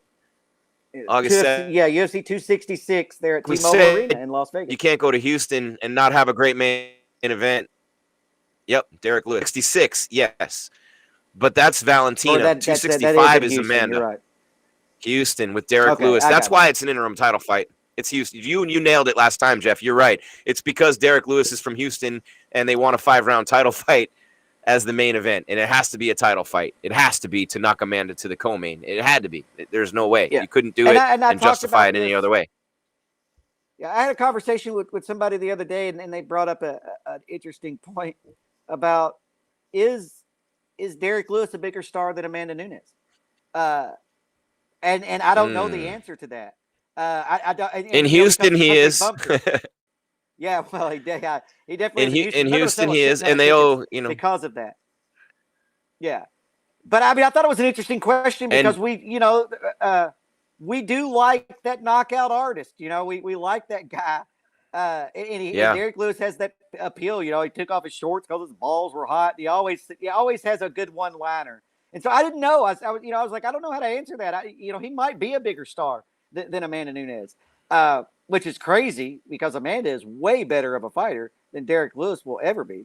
But she's not going to have the knock. Well, I don't know. Maybe she will have the knockouts by the time she's done. Yeah, that's a big fight. I apologize, Amanda Nunes, for forgetting that you were fighting Juliana Pena up here. Juliana, if they were on that Ultimate Fighter, I think she was on Team Tate, right? Wasn't Juliana Pena on Team Tate whenever she coached against Rousey? Look at that. Wow. You're going back away. Yeah, so. Man. It all comes full circle, doesn't it, Jeff? Oh, it all comes full circle. I mean, if you fight long enough, you're going to fight everybody once and half of them twice. Especially in the women's divisions. But yeah, props to Miesha Tate. That's good, man. Because I've known Miesha a long time. Like I said, I saw her in 2007 when Caitlin Young head kicked her. Man, it was a vicious knockout, and Miesha recovered from that. Bounced right back from that, and then went on a hell of a streak and won the Strikeforce title. And Miesha's a good person, and so to see her have success is nice to see. Not saying that Marion is not a good person. I would have been equally as happy for her if she won in her retirement fight. But it is good to see Miesha Tate back and, that return fight be successful because she did put in a shit ton of work. And look, she has her own YouTube channel now, and you can go check that out. She chronicled her entire fight camp, and to see where she started and where she ended up is amazing. Look, and I know you probably know this, Jim, but these are for the people out there that don't know this. In a year's time, you can transform your body into a friggin' machine. You just need to put in the work. And it takes about a year. Yeah, it does take a year. I can say it takes a year. It does. And you think it's going to take sooner, and you crush it the first 3 months, 4 months, and you think you're not in that kind of. You're right. It takes a year to completely transform it, man. But I'll tell you, man. I'm so impressed. And I thought she would look pretty good. Miesha Tate looked great. She looked great. Yeah, that was a good comeback fight for her. That was a good stylistic matchup for her. If she couldn't win that fight, then Miesha should have she was going to have to take a step back and rethink everything.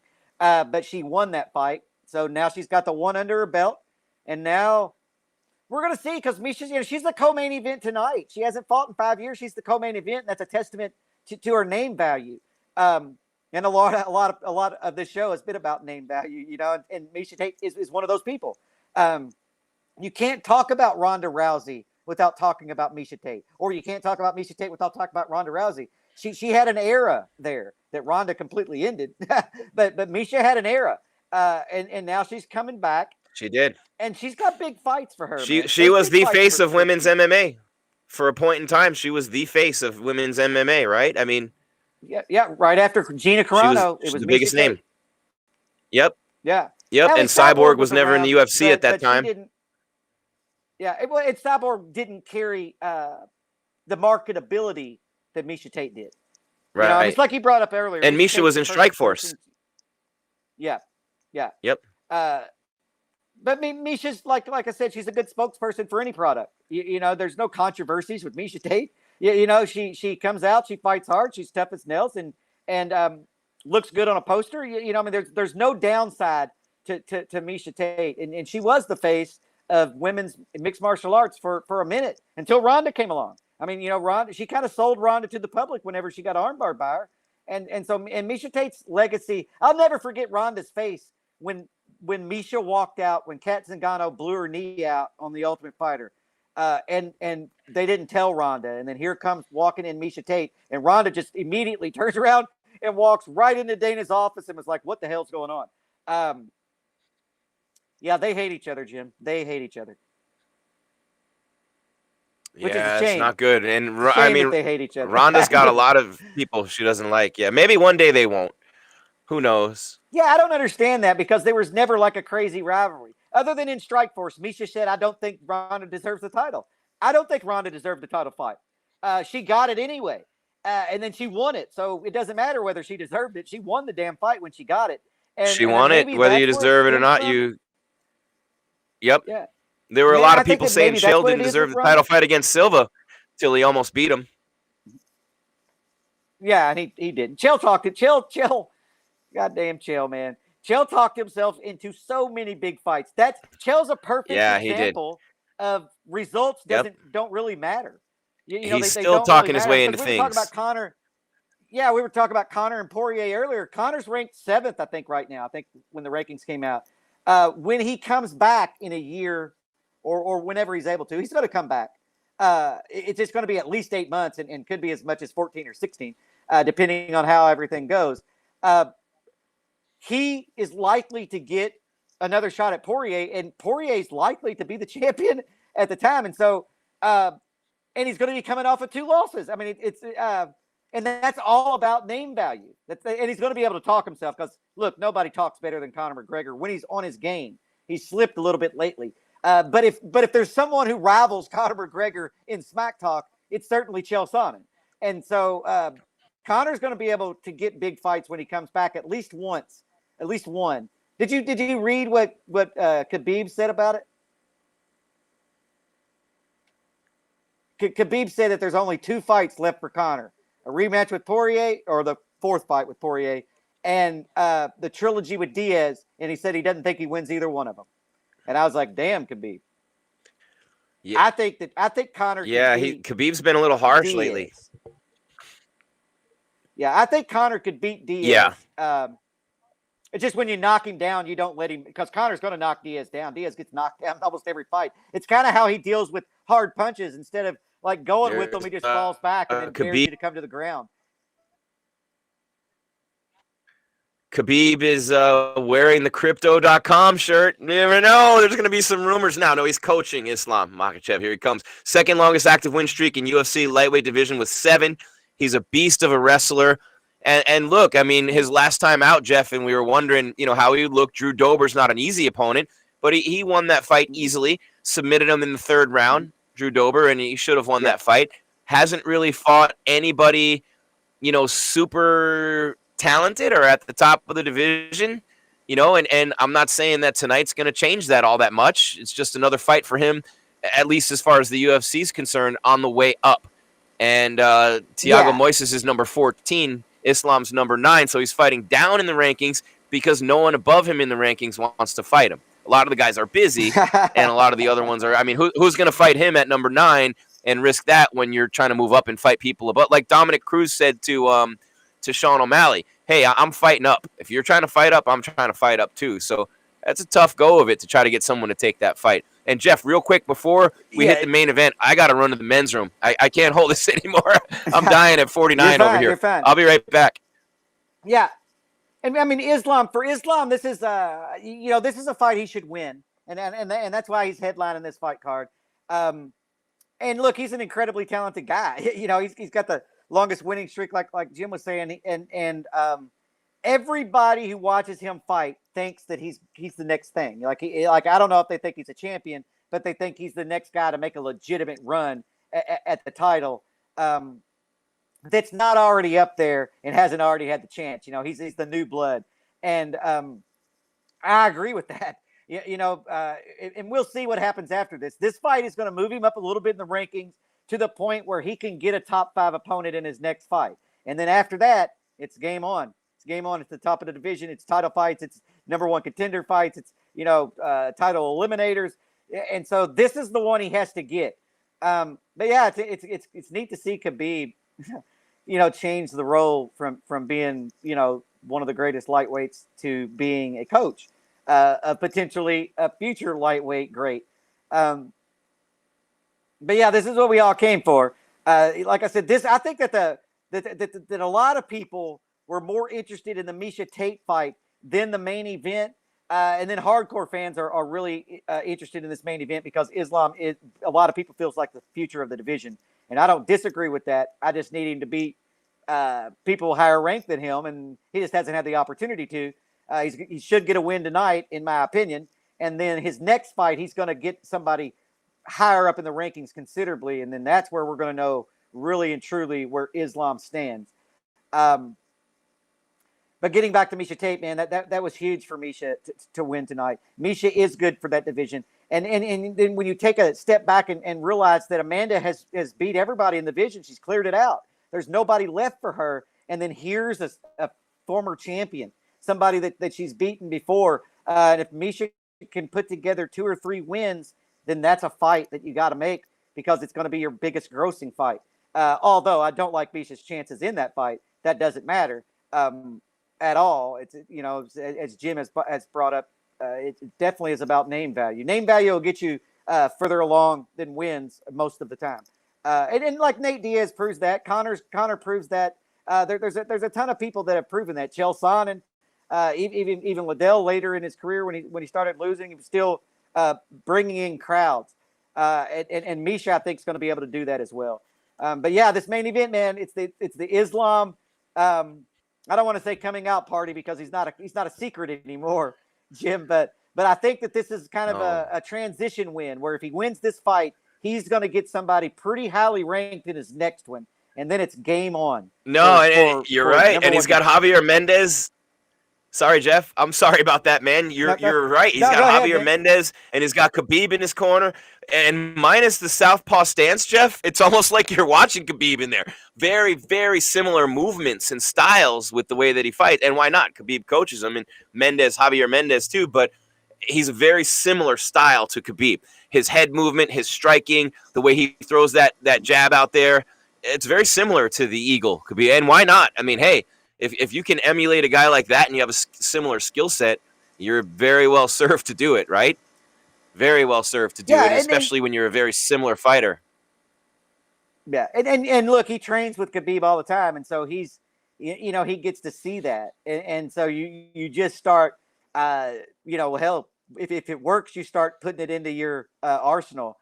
And look, I mean, his striking looks pretty good, though, in my opinion. I think that Islam. This is going to, I pissed off the Conor people. Here we go. I'm going to go after the Khabib people. I think Islam is a better striker than Khabib Nurmagomedov. Hey, give Jeff Cain credit, ladies and gentlemen. He does not shy away from starting shit with the titans of our sport. We love. Look, I think that Khabib's a better all-around fighter and a better Or their wrestler and fans. definitely a better submission fighter. But I think Islam is a better striker.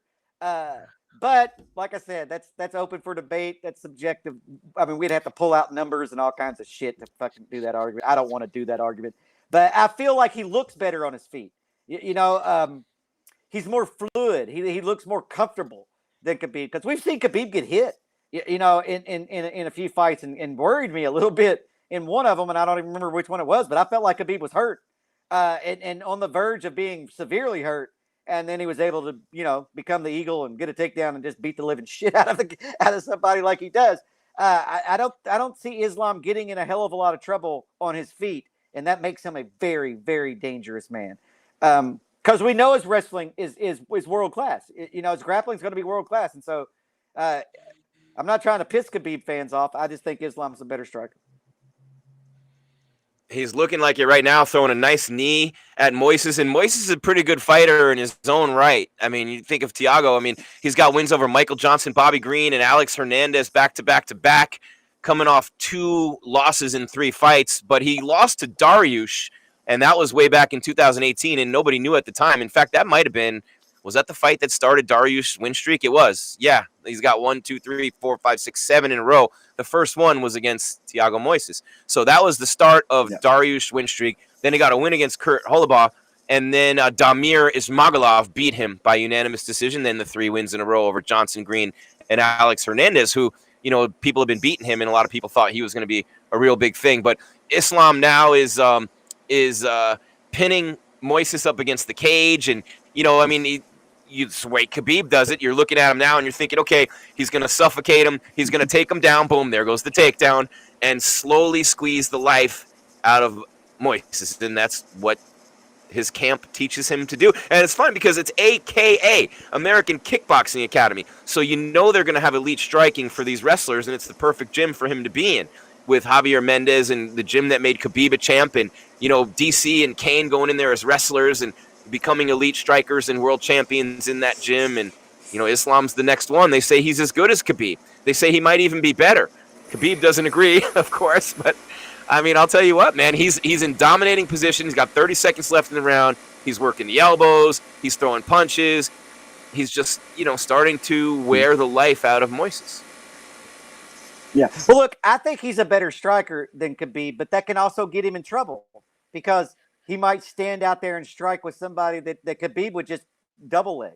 And so now I haven't seen that Islam fights carelessly. That's not at all what I'm saying. But I'm just saying, because I feel like he's better in his striking and he's confident on his feet, that he isn't so, God, I'm going to piss Khabib people off, man.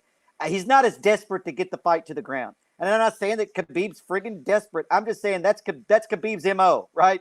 We know that Khabib now, he dropped Conor and he's landed big shots in fights. But at the end of the day, his game plan is always put you on your back, maul you, and choke you unconscious or break a limb. Islam, I feel like, is more comfortable standing on his feet, and that could play against him. Where Khabib wouldn't stand out there with somebody who's landing bombs against him. Islam might. And so just because you're a better striker doesn't necessarily mean you're a better fighter. It's tactic is everything. But yeah, I'm high on Islam. I mean, I'll say that, man. I think that the hype is real. I think that if people just purely look at his skill set and his movement and what he does inside the octagon, there's no way he's not going to rise towards the top of that division. I just don't know how far he gets. Does he go all the way to the top, or does he get stopped somewhere between here and there? But yeah, man, I think that Islam has a bright future and could be better than Khabib in the long run. Khabib's just such an intelligent fighter. Possibly. And Islam hasn't faced, Khabib's so smart in the cage. And so that's the one thing I don't know about Islam. I think his striking's great, his wrestling's great, his grappling and his submissions. All of that is conditioning. What I don't know is he as smart as Khabib? Because your tactics will go a long friggin' way on just, you don't have to be as good as somebody to beat them. You just got to be better than them at one certain aspect and exploit that. And Khabib has done that his whole career. He's exploited that I'm the better wrestler. And if you don't believe me, watch, you know. So yeah, man, I think that he's got a huge, huge future. He might stick around longer than Moisés Khabib has, did, you know. Moisés has some blood coming down from his left eye right now. Yeah, he took a pretty heavy ground and pound when Islam was in top position a few minutes ago. Took some pretty heavy ground and pound. I'll say that on the ground. Yeah, and Islam's striking is great, man. Yeah, I think on the ground, Khabib would have tried to pass his guard and worked on made him give up his back or put in an arm triangle choke or something like that. Islam was perfectly fine sitting in the closed guard and just hammering the shit out of you with elbows. So they're not the same fighters, you know, but they do have so many attributes and they do look, I mean, not physically, you know, they're different people, but the way they move inside the octagon is similar. Did he just get taken down? I'm gonna have to. I don't know. You're ahead of me. Yeah, I'm ahead of you. I still see Moisés pinning him up against the cage. I mean, you're way ahead of me. I'm still at 305, 04, 03. Well, I'm gonna stop calling. He got picked up and slammed. Yeah, I'm watching on the TV, but now so it's not streamed.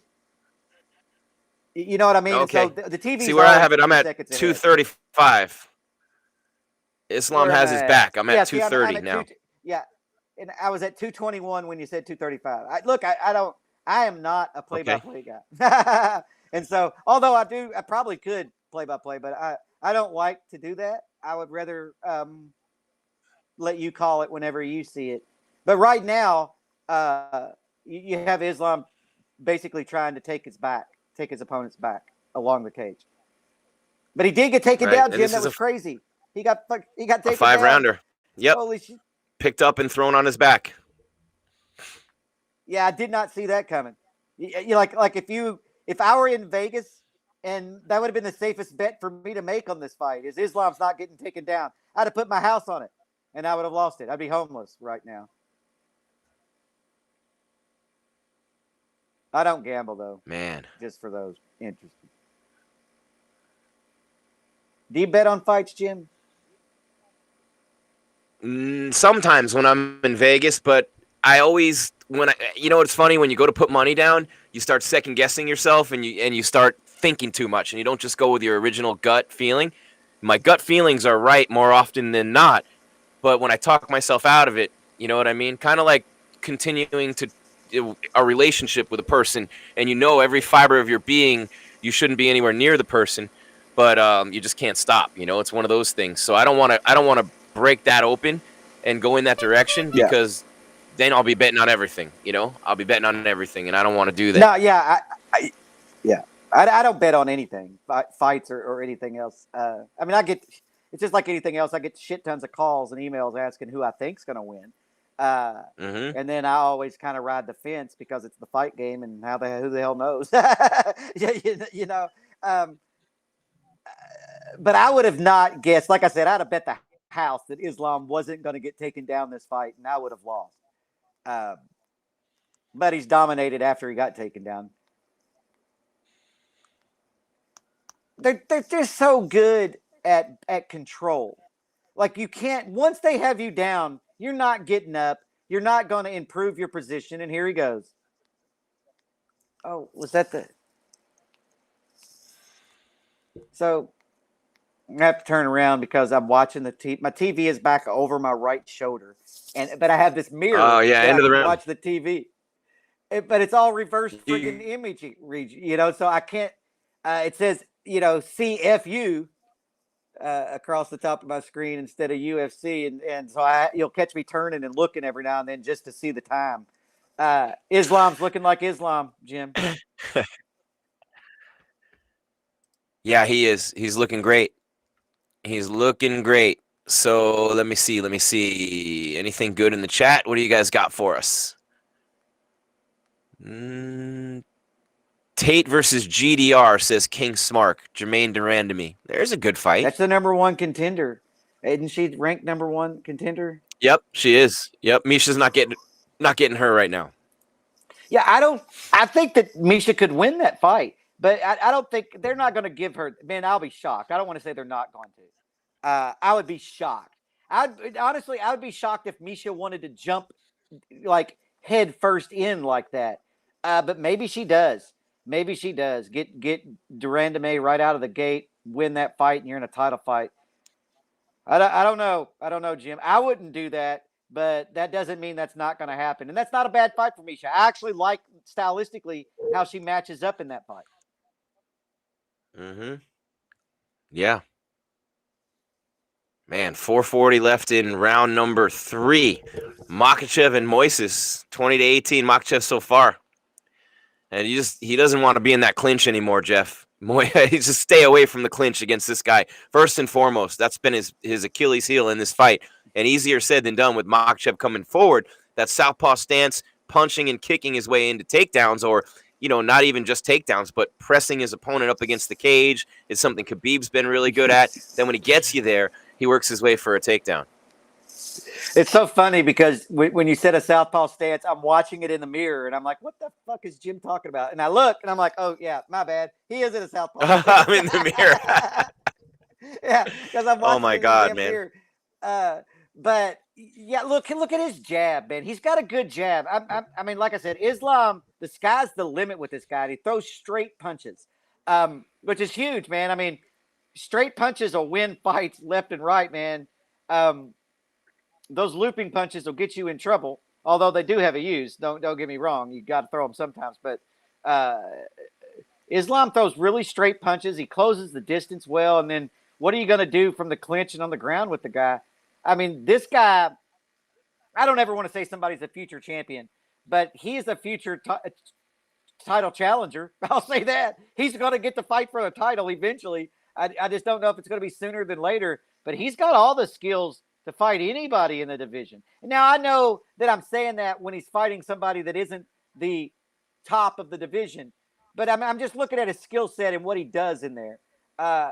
Yeah, I won't know until he fights a top 5 opponent. He might get exposed as not being fast enough or something like that. But right now, man, I don't see any reason why this guy's not going to end up in the top of the division in a title fight within the next 12 months.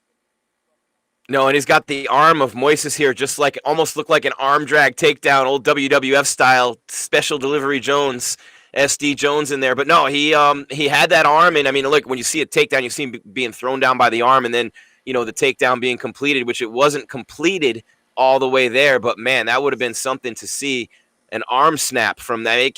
You're looking at that arm, going, dang, he could have snapped that arm, kind of like Mir did to Big Nog. That was Mir, right? Yeah, it was Frank Mir. Happy birthday, by the way, Frank Mir. No, happy anniversary. 20th anniversary of Frank Mir's first pro fight was this past week. An icon in our sport, Frank Mir. Yeah, he's one of the greatest heavyweight submission artists ever. I think the only argument against him would be, well, there's two that I would throw up, and it would be Fedor and Verdum. I don't think anybody else has even mentioned it, which is crazy because Nogueira, right, submitted everybody.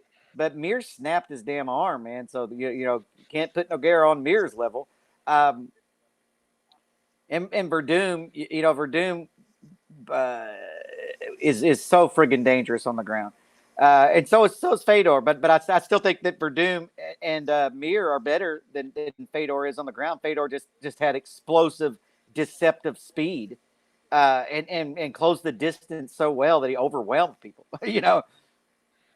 Yeah. Yep. I mean, he's a great grappler also. I mean, don't get me wrong. I'm not selling. Fedor's tapped out a shit ton of people. I just don't put him there with Mir and Verdum. And honestly, not even with maybe Nogueira. I don't know. I have to go back and pull up Fedor's record and see how many people he tapped out and how many of them were actually top level. Right.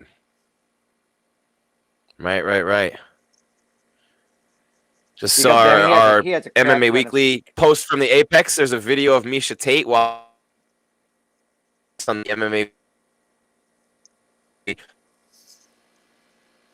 for that to some of her girls over there. I see Suzette Howe for a battle. Also Dominic Cruz's mom. She's there on the end of the line over there too. So I'm starting to let some people into the Apex. I heard you and Scott talking about it. 150 people, and now Islam's tonight, got the ankle. Oh, Moisés has his ankle. Ooh. 7 seconds left in the third round. He better roll over. Okay, he did. He's good. He's good. Not going to get that. Yeah, okay, so it'll go to round 4. For a minute there, it looked a little scary for him with his ankle caught up.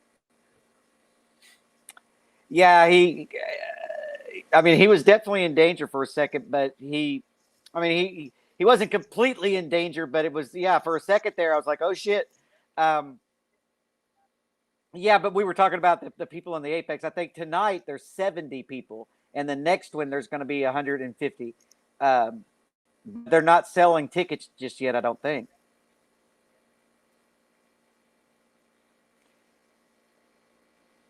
Oh, boy. I'm trying to see who won on the Island Fights fight card tonight. I had a buddy on there, but their Instagram hasn't had a post since May, so I'm not going to get it there. What is it?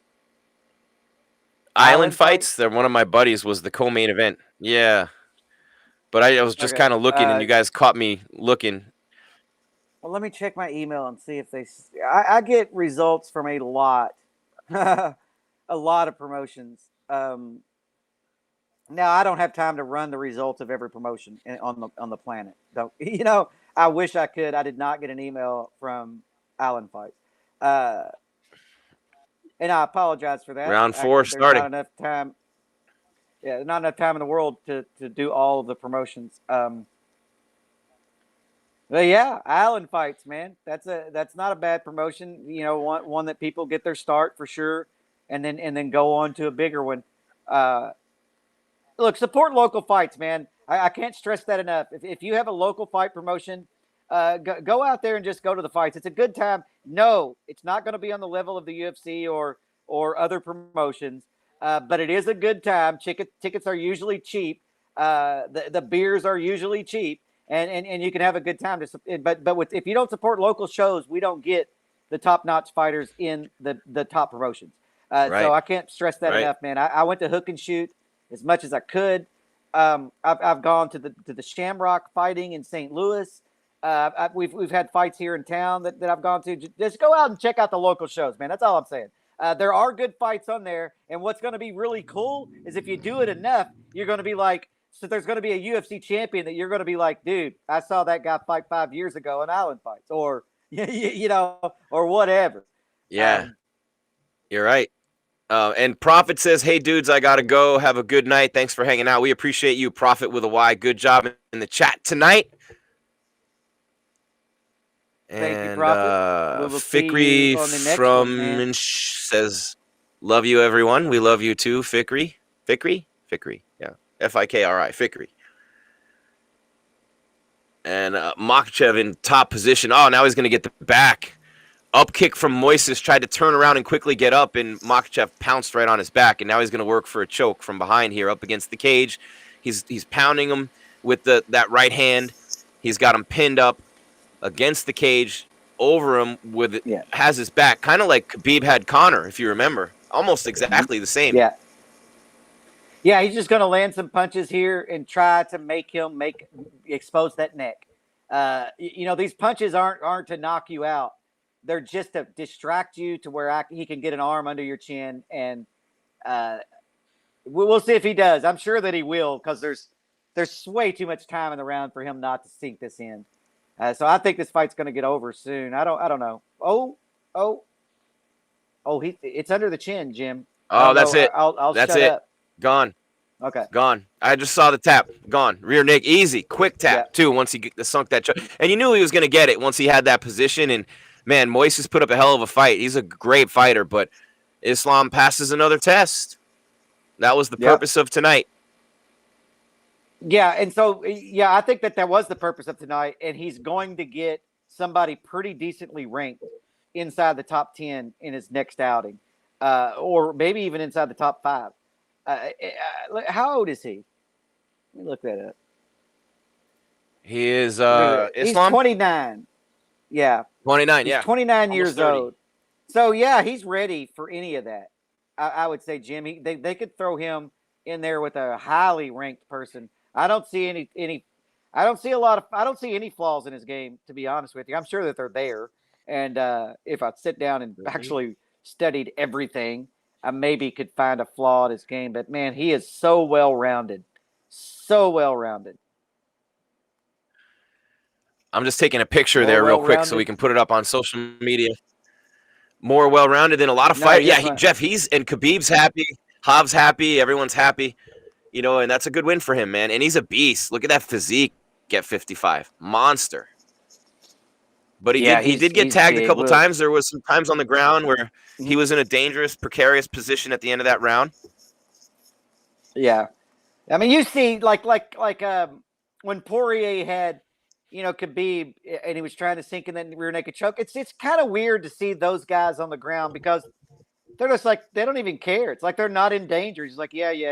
Oh, I think I've got to spin into you now. It's just crazy to see how calm they are, even whenever, I'm freaking out. I'm like, dude, you've isolated his leg. You've got his ankle. You're sticking it under your armpit, and you're about to, he's going to have to try to get out of it. No, he's just like, whatever. I'll get out of that.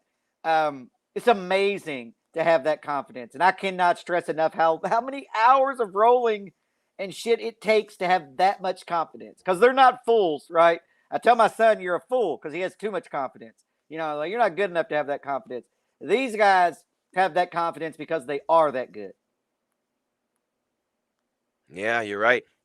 I don't try to stifle my kids' I'll tell you what. or anything, but you got to keep him in check sometimes, man. God dang kids.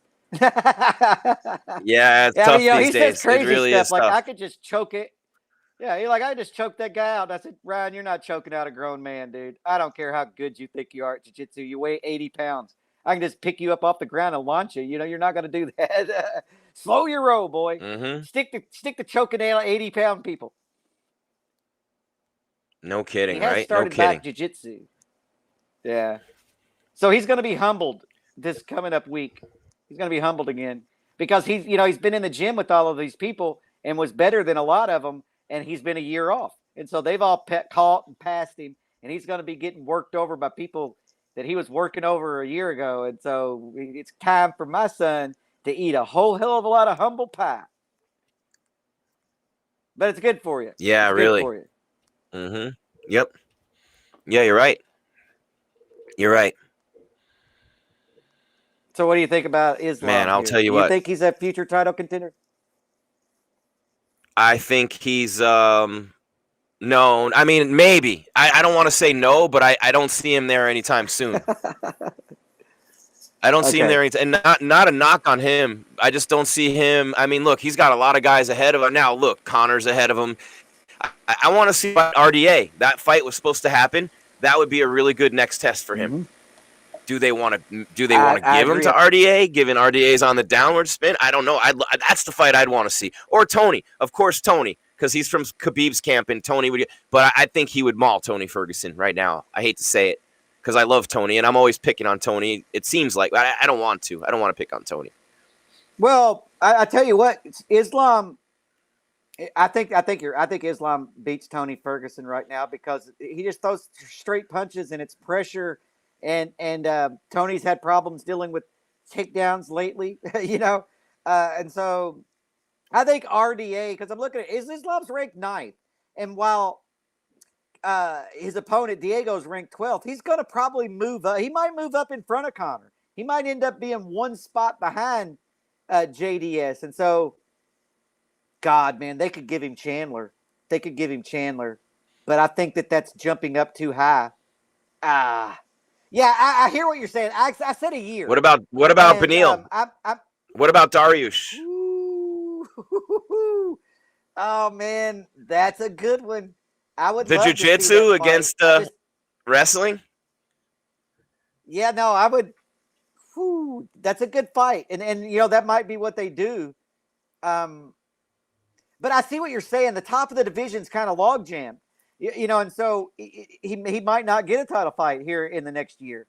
I think he's going to get one of those opponents, though, like what we're talking about, a Dariush or a Chandler Ferguson. I don't think that you do RDA right now. I think you got to go higher than that. And I don't even think you go Tony, because Tony's lost so many fights lately. I think that you got to go Chandler, Dariush, or Gaethje. And wow, man. I don't see then, any so of those now guys having to taking that fight. No, I don't. Chandler I don't probably, either. but I don't Then see. I don't see Gaethje taking that fight at all. I'm waiting for the Poirier Oliveira winner if I'm Gaethje. I'm not fighting anybody else. Oh, No I one. agree, and I think that that's going to be the biggest thing Islam runs into. I think he's already run into it. Is that nobody wants to fight him? You know, not only are you ranked below me, you're way too dangerous for me to fight. I'm better off fighting Poirier or Gaethje and losing than I am losing to you, because then at least I lost to the number 1 or number 2 guy, not the number 6th or 7th guy. It's going to be, man, his management team has a lot of work to do. His management team has a shit ton of work to do, and the UFC might have to just give people ultimatums that that's the fight we're offering, or I guess sit out. But I think that the UFC has big plans for Islam. You know, I think that he can slide right into the Khabib, be really big in the places that Khabib is really big in immediately. Now, maybe not here in America, but certainly in Russia and in Abu Dhabi in the Middle East, I think he could absolutely be huge really soon. Just not here in the U.S. He's going to have to beat somebody in the top 3 for people in the U.S. to be like, holy shit. Man, I'll tell you what. I really think that the more I look at it, I mean, look, if it's RDA, Ferguson, Dariush, or Chandler, any of those fights is a great next fight for him. Tony's still at number 5. I feel like that'd be a nice win for Islam, and I feel like he would get that win. I think Tony's the leader in the clubhouse here, and Tony will take a fight against anyone. And, of course, being Khabib's, protege or whatever you want to call it, Tony would take that.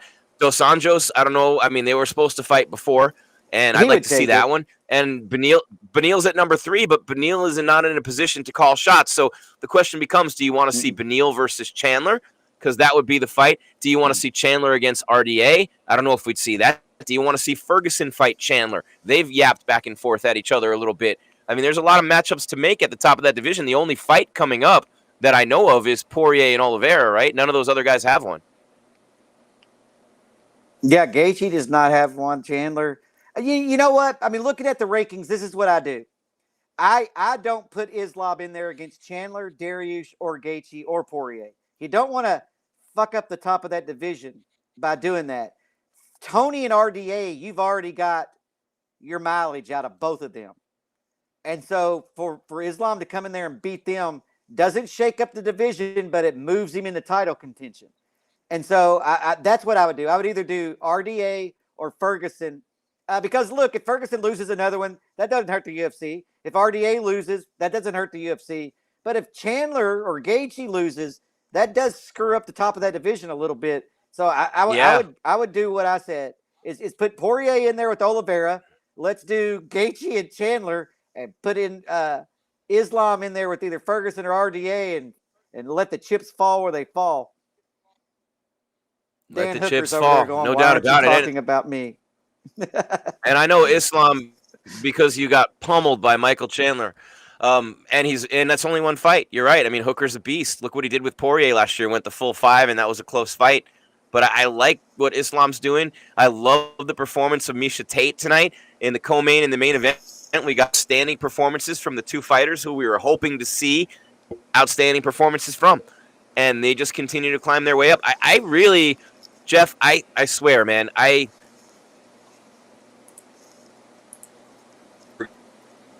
telling me you're going to see that one. Hear any of the interviews? Did you guys, any of you in the chat, see any of the interview? I don't know, but I definitely think that we're going to see that. We're going to see Tony. Yeah, did Islam call out anybody? Did Islam call out anybody or anything? I didn't. I couldn't turn. I didn't. The one interview I didn't watch. Yeah, I mean, I have to mute my mic, and I know that Jim's trying to listen to it, and I'm trying to listen to it, and so we can't play it on air. But I didn't hear him call out anybody. But did he? I don't know if he did or if he didn't. So if you're in the chat and you watch that, if Islam called anybody out, throw it in there. Let us know, because I'm interested in who the hell he called out. You know, it'll be telling, because that shows us who he's thinking about who he has in his mind on who he wants next. Because I think Islam Who did he call out? is in a position. Prophet's back. He watched the interview. Who did he call out? Prophet. Go ahead, Okay, Jeff. who- Sorry, while you say that, he's going to be typing. Yeah, let him type it. I think that Islam is in a position to where he can call his next shot as long as it's somebody ranked 4th or down. Like, he's not going to get to fight Poirier, clearly, and I don't think he's going to get to fight Gaethje. But if he calls out RDA, He called out calls RDA. out Ferguson. He called out RDA. Okay, then he's going. He called out That's the RDA, fight he's Jeff. gonna get. Yep. Yep. They were supposed to fight before. That's That's a a shot I mean, he that's a can former call. champion, and a former champion who's actually got himself going again in the right direction in RDA too. I mean, that's, you know what I'm saying. So that's pretty good. Yeah, and Islam wins that fight, man. He's all of a sudden ranked in the top 5 because there's no way you don't put him above Ferguson, considering Ferguson's losses and Islam's streak that he's on. And so then all of a sudden he's in the top 5. And in the top 5, you're in title fight range. Just a matter of availability and contracts and all that. You can, you can bypass some people by just being, more lenient on the contracts, less demands or whatever. It just kind of depends on what you want to do at this point in his career. I'd be having Khabib call and negotiate my contracts. You know what? I'll say this. They love Khabib. RDA, by the way, this is crazy. His opponents in his career, starting in 2013 in August with Cowboy Cerrone, Khabib, Benson Henderson, Nate Diaz, Anthony Pettis, Cowboy again, Eddie Alvarez, Tony Ferguson, Safadine, Magny, Robbie Lawler, Colby Covington, Kamaru Usman, Kevin Lee, Leon Edwards, Michael Chiesa, Paul Felder. All in a row. Those are his opponents since 2000. Are you kidding me? In not even 8 years, that's a murderer's row at 155 and 170, and RDA fought them all. I mean, you could throw, I think I said Pettis because that's the belt when he won the belt. But that lineup of fighters, I mean, think about that. Those skins in there. Yeah, that's yeah. Fighting. Yeah, dude, RDA And we're waiting on Miesha Tate. Man. Yeah. But RDA Miesha is Tate's a on beast. ESPN no right now. question about that. ESPN Plus, so it might be, unless this is a recorded interview, it might be a while. Yeah, it might be recorded. But yeah, RDA is a beast, man. I mean, that's a good fight. That's a good fight because RDA, nobody's going to question the legitimacy of that win.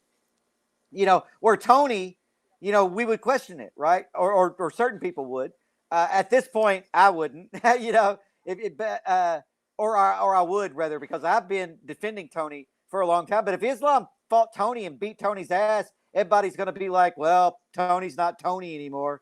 Tony's slow. Tony's not the top of the sport. But if he beats RDA, you're not going to hear any of that. You're just not going to hear that. That's a legitimate win. And I think it probably moves him further along than probably a win over Tony at this point. So that's a smart call out. And then, like you brought up, they were supposed to fight before anyway. Yeah, you're right. When was that? That was last year, wasn't it? Wasn't it a COVID thing, if I remember? Yeah, I think it was a COVID thing. I can look it up here, but yeah, our RDA is legit, and Islam is legit, and that completely puts Islam ranked up there in the top 5. And then like I said, then he's just one fight away from a title fight, and it's kind of weird, man. It's like part of me thinks that Islam's on a path to kind of be Khabib's replacement. You know what I mean? Yeah. It sounds weird, but it feels that way a little bit. And what's crazy about it is I think that he can fill the shoes. Let me see. When was this supposed to be? I don't remember the Martins fight. It's UFC 192. Islam got knocked out in the first round. I don't remember that fight. You think I would, but I do not. I have to go back and watch that and see what happened to him in there. It only lasted 1 minute and 46 seconds. So what happened in that? But like I said, man, being confident in your striking can absolutely get you in a lot of trouble. So yeah, Islam he's already not undefeated, so he cannot really replace Khabib. He can, don't get me wrong. Nobody's going to care about the one loss, but it's not unblemished. It's not unblemished. Man, good win for Miesha Tate tonight. The cupcake is back. Yeah, he's on an Skeeter wants 8-fight to know, winning who are streak. these two casuals? Who are these two casuals, Jeff? Skeeter wants to know. Well, that right there on the screen is Amanda Nunes and Joe Rogan. I don't know what's up with those casuals. I don't know what's going on with Or those they- casuals up there either, you know. She's casually weighing in. Oh, this is where while we wait for Miesha Tate, this is Amanda Nunes weighing in for UFC 200, which eventually became Miesha Tate's bloodbath. And Amanda Nunes coming out party. You remember the talk about Amanda Nunes back then was always, hey, she comes out on fire, and if you survive the first round, you're going to beat her because you're going to outlast her cardio-wise. And she beat Miesha Tate like a rented mule throughout that. Can I still say that? Am I going to get canceled? She beat Miesha Tate like a rented mule for almost the whole entire round and then choked her out. No, I think that's fine. I mean, I guess we could beat her like a racehorse, you know. That's yeah, I don't know. You're not getting canceled by me, Jim. So it is what it is. Just don't say anything crazy. Don't go all Conor. Is that right? Oh my God, no. I thought you were going to hit your line the other night when Conor got his leg broke. I thought you were going to hit your line at the end of that show. Like, someone stop Jeff. The train's going off the tracks. Conor, he gets to you. He gets to you on a level that very few people do. I just don't like the disrespect. And look, as a human being, like I said, man, I mean, you start talking about my wife and my kids, I don't care if I'm going to get my ass kicked. We're going to end up getting into a physical altercation, or I'm going to hit you over the head with something, that really hard object. I mean, maybe I won't. I am older now, but that just rubs me wrong, man. I don't like that. I think that there's lines that shouldn't be crossed. And this is a sport, you know. Whenever I'm talking about what the hell I'm talking about in a parking lot, you know, where there are no rules. And so that's a different deal than a professional fight. And so I just don't like that. Khabib didn't deserve it, and neither did Poirier. You know, both of those guys are good guys. you know, and Conor could be a good guy. Like, Conor has enough money and enough fame to where he could do some good and change his image immediately if he wanted to. And put some time into a PR team and whatnot. Yeah, he just doesn't. And he's done a lot of that too. He's done a lot of things, but he could do more, and he says a lot. And, you know, I mean, the whole thing about the $500,000 donation where he grudgingly ended up giving it to the Boys and Girls Club rather than Poirier, his foundation, Poirier's foundation, not Poirier himself. But, man, I just, you know, I mean, he's made – to me, he's made so many people so much money, and he's made the sport that much bigger. And, you know, that doesn't always get you a free pass, but the fighters know they still all want to fight Conor. They all want to fight him because they know it's a big payday. And now they start to smell the blood, and they think, hey, I'll get a knockout over him. And what's better than fighting Conor McGregor? Knocking out Conor McGregor, right? I mean, that's probably the only thing better than fighting him is knocking him out. And having that on, you know, that piece of video that will be seen probably more times than any other thing you ever did in your entire career when you knock out a guy like that. So, I mean, everybody still wants a piece. Shortage of people. You got Masvidal, Diaz. You got a lot of people who will fight Conor. Gaethje, I'm sure, would fight him. Ferguson, who wouldn't want to see that fight? You know? And how good of weed is Nate Diaz smoking? Right? He called out Poirier, and then I'm like, okay, I guess I can see that. And then he's like, at 185. And I'm like, hold on.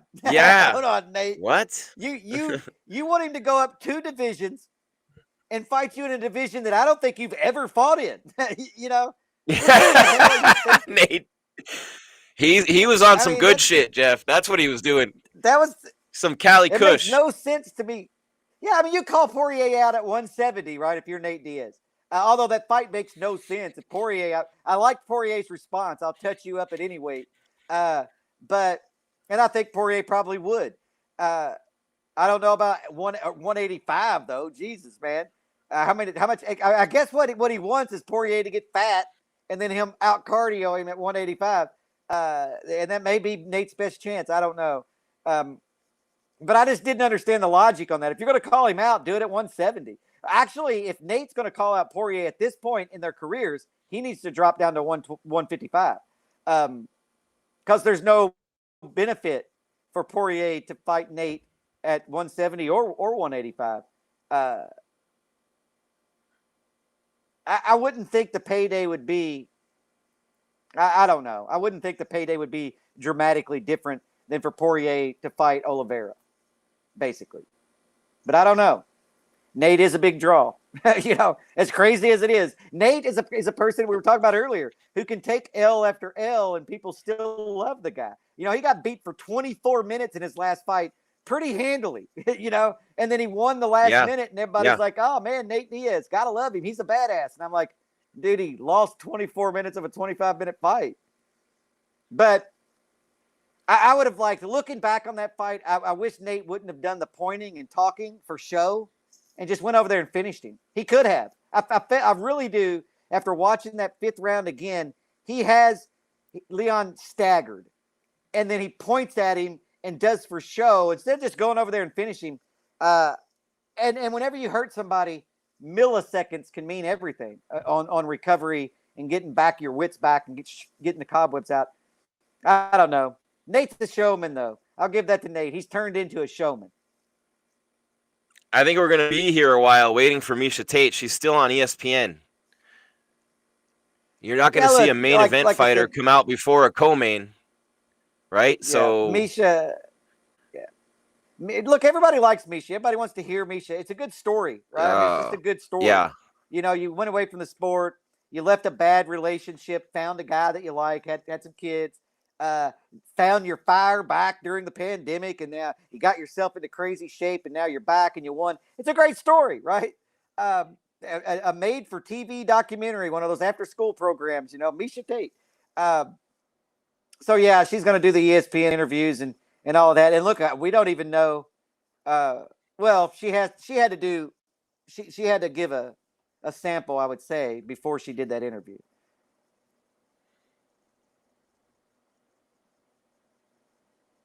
Because I'm pretty sure they make you do a sample, or they used to.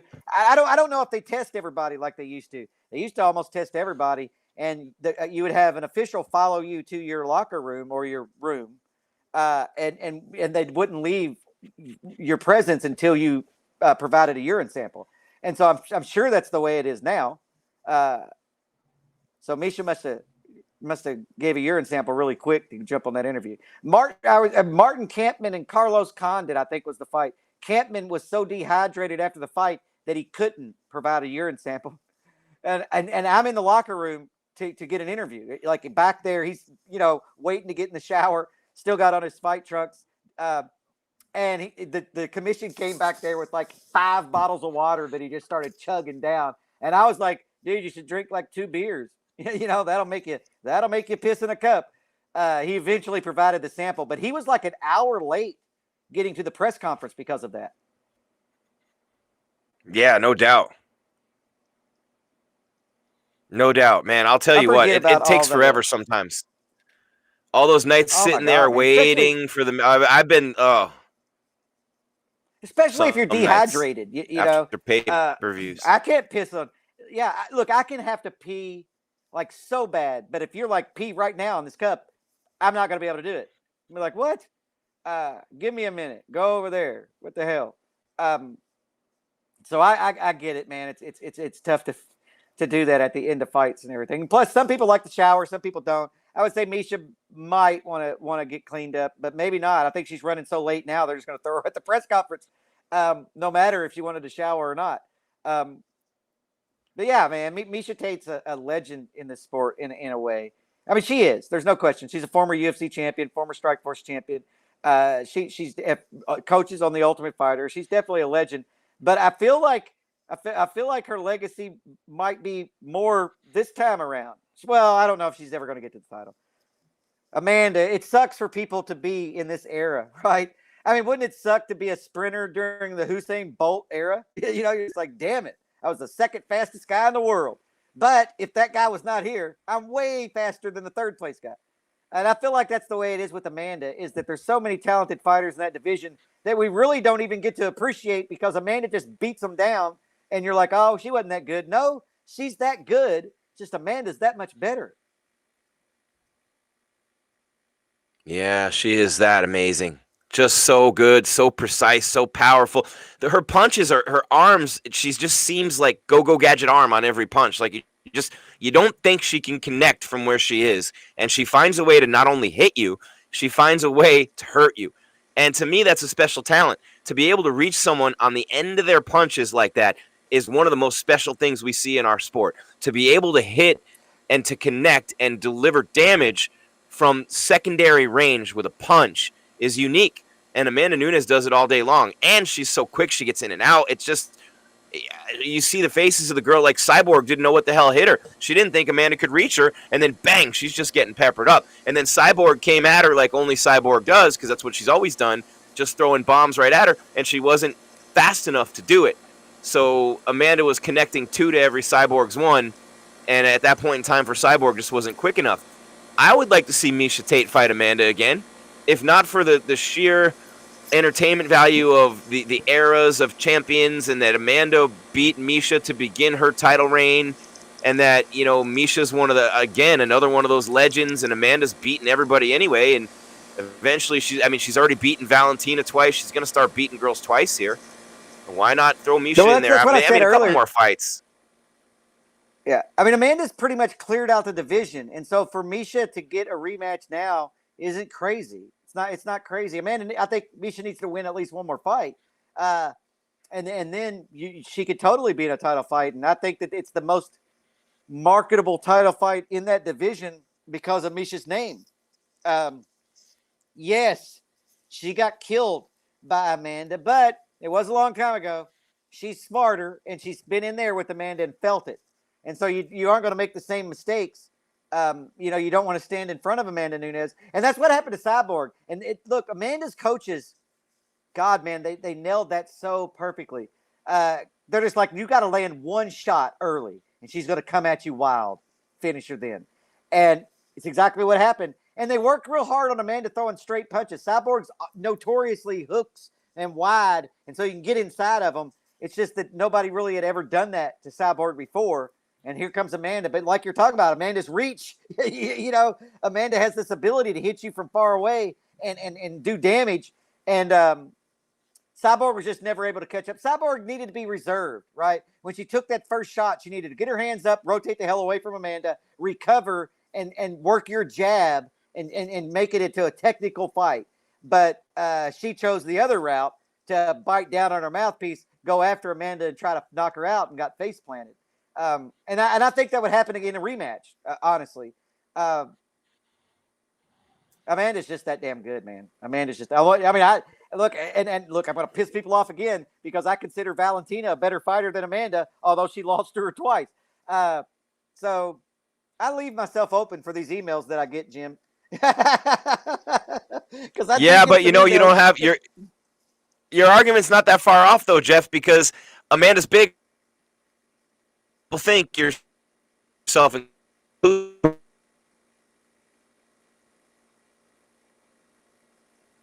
and that size makes Amanda fights at 45 and 35. You have that's a big difference. That 10 pounds, that's a huge difference when you start to, and it's more than 10 pounds because it's 45 versus 25, sometimes 30.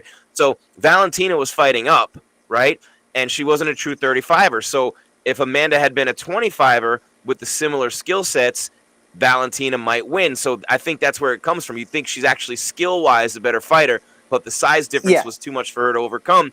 And especially the second one was super close. I think I scored it for Valentina, but I said, take that with a grain of salt, because anytime somebody's as dominant as Amanda Nunes and somebody's really competitive and close to winning, I kind of find myself pulling for them, right? It was like, oh shit, the dominant champion, is on the ropes. Oh shit. And I love Amanda Nunes. That's not a personal thing at all. I do it in other fights where I'm like, like Anderson Silva with Chael Sonnen. I was like, holy shit, Chael's gonna win this. Miesha Tate. Miesha Tate. There she is at the podium. The Cupcake is back, victorious tonight with a tremendous performance. Miesha Tate in the co-main event with a big-time victory over Marion Renault. Here she is talking to the media from Vegas on MMA Weekly.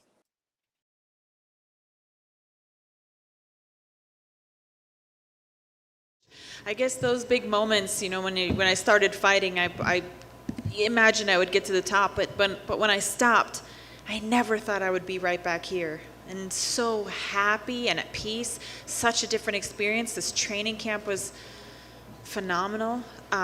Fight week was amazing. Today was incredible, the whole day. I've just loved the process. So I feel like this is how it's supposed to be. You talk about today, I was curious. I mean, I know you're confident, you believe in yourself, and you put in all the work, but is there still that little bit of hesitation or a little bit of fear, like, I haven't done this in so long, do I still have it? I mean, did any feeling like that pop up? Honestly, didn't cross my mind. You know, it was like riding a bike. I feel like I just went, and I got a little emotional on the walkout. You know, I did. It was about halfway through, and I just remember, like, I almost felt like I was gonna cry, like tears of joy, because I was like, God, I just can't believe that I'm here right now. And this fight has been a year in the making, and longer if I really look at the journey before that, before I even decided I was gonna come back. But now, in hindsight, all of that got me to this point. But even just a year ago, I had just made the decision that I was going to fight again, and I just had my son, and then it was like, now it's here. This is my moment, and I got a little emotional there. So it was a good kind of emotion. Yeah. I know you had a lot of respect for Marion coming in, but overall, I mean, I thought you pretty much dominated the fight. How did you feel things were playing out in there? Any surprises? How did you feel the fight was playing out? No, I feel really good. I felt like I won most of the exchanges. You know, she had some punches that I was willing to stand in there and stay with it, but that just, you know, that's who I am. So of course you want to try to have as perfect of a fight as you can, and ideally not get hit, but I like to fight. I still like to fight at the end of the day, so I'm not really afraid to stand in there and give one to take one. But again, I still feel like I left relatively unscathed. She landed a couple good punches. She had one good push kick that was that hit more towards my face, that it was like, oh, okay, you know. But it was like she pushed a button, you know. I was like, okay, that's all right, you know. Now I'm really coming for you. So, no, I mean, it was good. We expected her to be scrappy, have a scrappy guard, have some good right hands, but I felt really comfortable in there. I didn't feel like I had ring rest. It wasn't something that was on my mind. So, no, I think it was a good night. Nice. And I know you wanted to finish. You know, you wanted to be the first one to finish. So you got that. What did you think? I mean, did you feel that the finish was imminent right there, or was it a little surprise? What did you think? You know, I had her down in that position, and I had her what we call the deputy sheriff, you know, just kind of the one arm stuck back here, and all of a sudden I just realized I was in a position to win this fight. And so I was like, oh, we drilled this, I'm here, and it was just kind of like I just woke up all of a sudden. I was like, I'm going to finish this fight right here. Like, this isn't a fight anymore. Like, this is done. So I just really went to town. And I heard her, you know, she really was giving it everything that she had, because I heard her go, ugh. And when you hear that, you're kind of like, okay, you know, that was it. That was the last push she had. She rolled, I got those hooks in right, and she tried real hard to base up again right there, but then one of my corners, I think it was Johnny, was like, only the right hand. Because I think I was hitting both, and sometimes, you know, whatever. So I just remember that, and I was like, okay, just try to go to town. But I knew it was imminent at that point. Nice. And I guess last thing for me, I mean, you made it clear from the start, right? You're back in this to get all the way to the top. But you said, hey, I was focused on this. I wasn't really paying attention to the division. But I guess, where does it progress from here? I mean, do you need some time off to be back with the family again? Or is this like, do you want to book something quickly? I mean, do you feel like a top 5 fighter is realistic? I mean, what makes sense to you next? I think I want to let this victory settle. I don't want to be in a rush for anything, but of course I'm a woman on a mission here, right? So I do want to get to the top. I think a fight by the end of the year is reasonable. So right now I'm going to go home and I'm going to kiss my babies. I'm going to enjoy this hard-earned victory, and then the next few weeks, you know, KHI, my management, my team, and everybody else, we'll regroup. We'll talk to Mick, Sean, Dana, and we'll get something lined up. Miesha, just talking about going back to the process, I mean, how did it feel differently going out there for the walkout compared to, you know, the last time you were out there? Just, were you thinking about just your kids? Was it just that hyper focus again? Can you just explain that? Yeah, Johnny, my fiance over there, showed me a picture of my kids right before I hit that walk, and just reminded me of my why. You know, so my kids were definitely on my mind, but at the same time, you know, it's just me going in there, and I was like, I've got a job to do. So how does it compare? I didn't feel pressure. I didn't feel any pressure this time. I just felt very grateful to be in the position that I was in. And truthfully, guys, this is why I couldn't stay retired. I could not stay retired because I felt like I have so much more to give, and there's truly a better version of myself. And I didn't want to leave thinking that I hadn't put my best foot forward. When you look at, you know, when Sam Calavita shows you what he's working on, and he's got like all those equations, right? I mean, could you explain it to someone else if you had to? You know him, huh? Yeah, he's a math professor. He's a mathematician, and he's just a genius. He's an athlete himself. He does Ironmans. I mean, I can't say enough great things about him, but without going down that rabbit hole too much, he turned my body into math and science. He took the guesswork out of this, and he gave me a confidence that I've never known before. I mean, I think I've always been a confident fighter, but when you know, you know. And he took all the guesswork out of it. The numbers don't lie, and I worked hard every single time that I showed up to those dreadful sessions, because that's what they are. But yeah, we did it, you know, so I'm very grateful to have him as a part of my team. That will not be changing. That will stay. When people talk about, you know, the bantamweight division, obviously, you know, Chase and Amanda Nunes, when people figure you into the equation now, you know, no pun intended, is the fact that, okay, you know, Amanda's beaten a lot of these top contenders. Miesha might be one of the most popular women to come back and now be back in the mix again. Realistically, do you feel like, knowing how the business works, do you feel like you are that far away? Or do you feel like, you know, something happens, you know, maybe I could sneak right in there a lot sooner than anyone ever expected? I'm just going to do what's right for me. You know, that this is the first time I can say in my life that I'm the CEO. Like, there is nobody else making decisions. Everybody that's around me is here to support what I want, my dreams and my goals. And so if it feels right, yeah, we'll do it. But I'm not in a rush. You know, I want to make the most when I do fight for the title, whoever that may be. It will be the right time. And yeah, we'll make sure that we're ready. We're not going to rush anything, but you know, we won't miss any opportunities either. Congratulations. Thank you. Miesha, to your right. Yes. Congratulations. I'm sorry I walked in a couple minutes late. You were this morning, I guess, were making breakfast for the family, and just like having a normal Saturday morning. And normally you think fighters would be resting on the day and everything. Just why did you do what you did? Like, you just acted like, you know, it was not a fight day. Nothing, okay, let me say this. Everything has changed and nothing has changed. You know, everything changed from 5 years ago, but my life is so good right now that I didn't want to change anything today. I wanted it to be just like every day that it has been before, because all those days are great. So, you know, making breakfast and hanging out with my baby, you know, nursing my son, like, God, it was a beautiful day. So, a day to count my blessings for sure.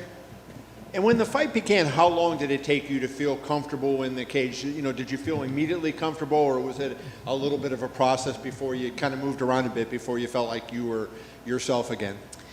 No, I felt comfortable, like not fearful, not rusty, but I wanted to get the range and timing, and you know, it's a fight, right? So I wanted to stay calm and deliver the better version of myself, right? I didn't want to get too wrapped up in the emotion, and there was a lot of emotion going into this fight, you know, all for the better, but right, even emotion can just charge you to want to go out there and just you just get a dump of emotion or adrenaline, and I didn't want that to happen. So I'm really happy with how the fight went. I think it was perfect, right? I got my feet wet a little bit in the first round. I know we were kind of just moving around from what I remember, feeling each other out. But, I knew that she was going to be tentative for my shot and tentative to commit, especially after I landed the first couple solid punches. So, she kind of moved around a lot, and I was just trying to find the timing and the openings. Then second round, I think I put it on her a little bit more. We got the takedown, and third round, we took it home. And you probably were asked this before I walked in, but I apologize. You being a MMA analyst and a sort of a historian, when you look at somebody 5 years away and coming back, what is the significance of that? And what are the most difficult things about coming back, the actual competition part of it being 5 years? I think I would wonder if someone else about ring rust, but actually Dominic Cruz was a huge inspiration for me this fight, because he took such a long time off, and I remember when he came back and he just had an epic finish and a win, and I debated going out there hot in the first round and just taking everything to her, but I wanted to play a smarter game plan, so I stayed a little bit more reserved, but I think all the questions were answered, if there were any. I knew this already in my heart. My team already knew what we were bringing tonight, but I think everybody else was, the betting odds kind of said it was pretty close when those opened up. Nobody really knew what to think, right? So fair enough, but I hope those questions have been answered now. Miesha, I'm sure you're open to a number of fights, but before your contest this evening, Holly Holm said she'd like to rematch you. Is that one of those fights where you would be interested in going to it, or is that so special the first time round you'd rather just leave it where it was?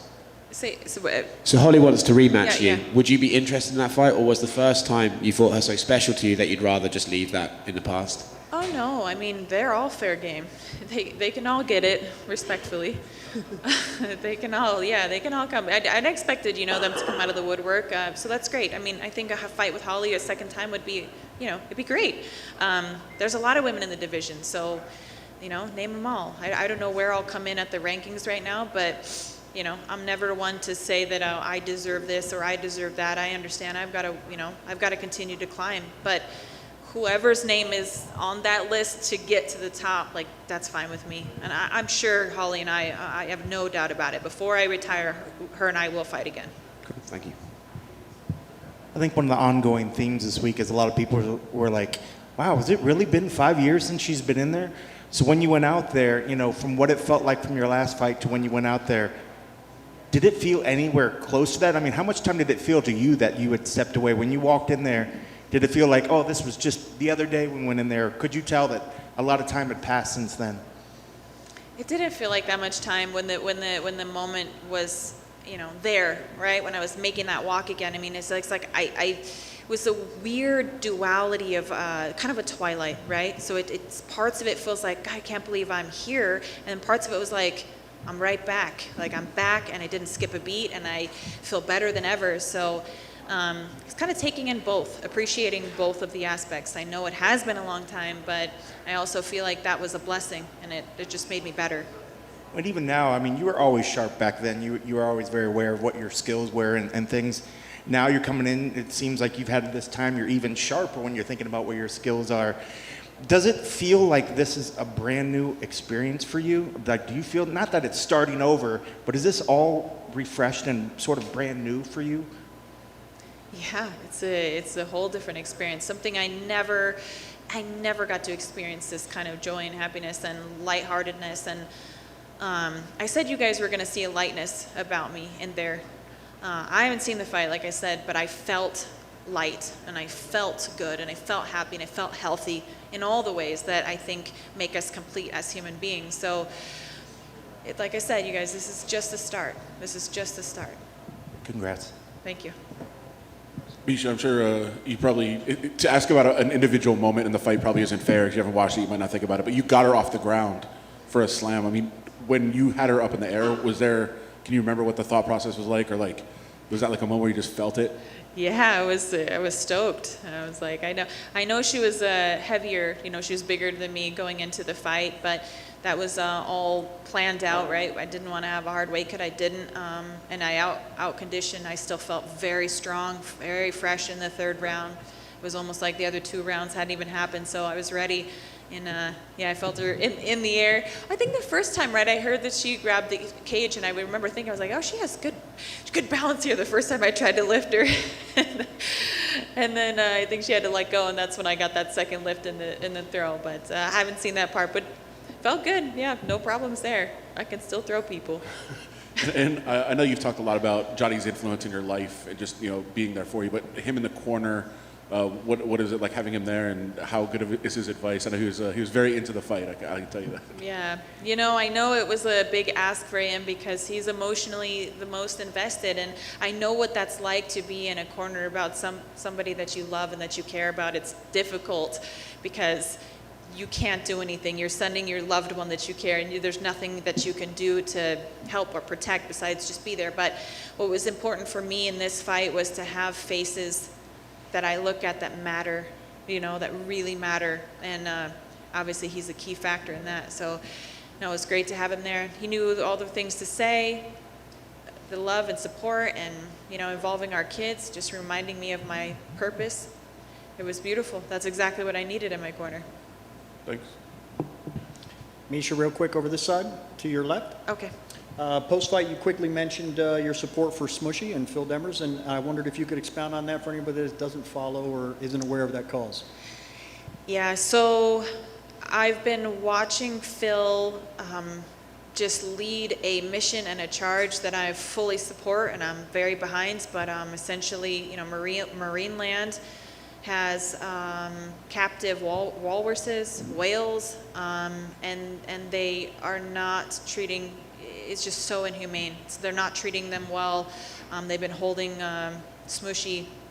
We hope, that she's still surviving, but this legally has been drawn out for a very long time. And so I just want people to get aware of that, the cruelty that's going on, to please, continue to boycott Marineland and to save Smushy, because it's just it's not right. I'm a huge animal lover, huge advocate. I love animals, and I absolutely despise people that maltreat.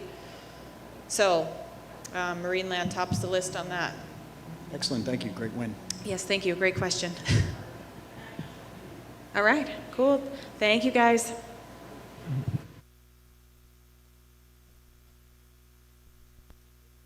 Very happy Miesha Tate, obviously victorious tonight over Marion Renault in women's bantamweight action after almost a 5-year layoff at 34 years of age. The cupcake didn't look anything like a cupcake tonight, Jeff. Dominating wrestling as always. Heavy punches, strikes from Miesha Tate, quick with the takedowns. Very impressive performance. Workmanlike, grinding it out as she has so many times in her career. What a fantastic performance. A great comeback win. And congrats to Renault on a great career. But Miesha Tate just entering back into the fray at bantamweight, looking for a title. Holly Holm said before this fight she'd love to rematch her. She's going to have no shortage of opponents in the near future. I think you could make the argument that you could give her Holly Holm next. I really do. As we wait for Islam Makhachevand, Holly Holm, that could be next.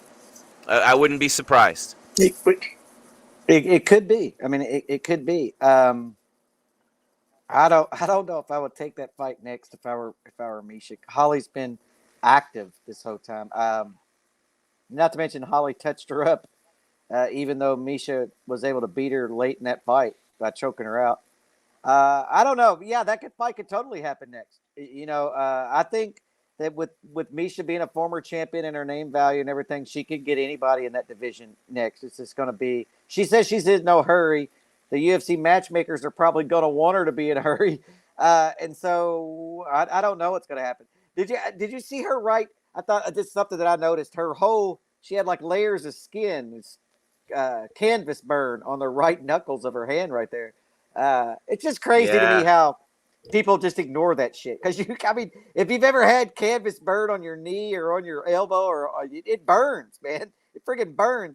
And she just sitting there answering questions like, hey, don't worry about it. I've got 5 layers of skin missing on every one of my fingers in my right hand. Miesha's toughness has never been in question,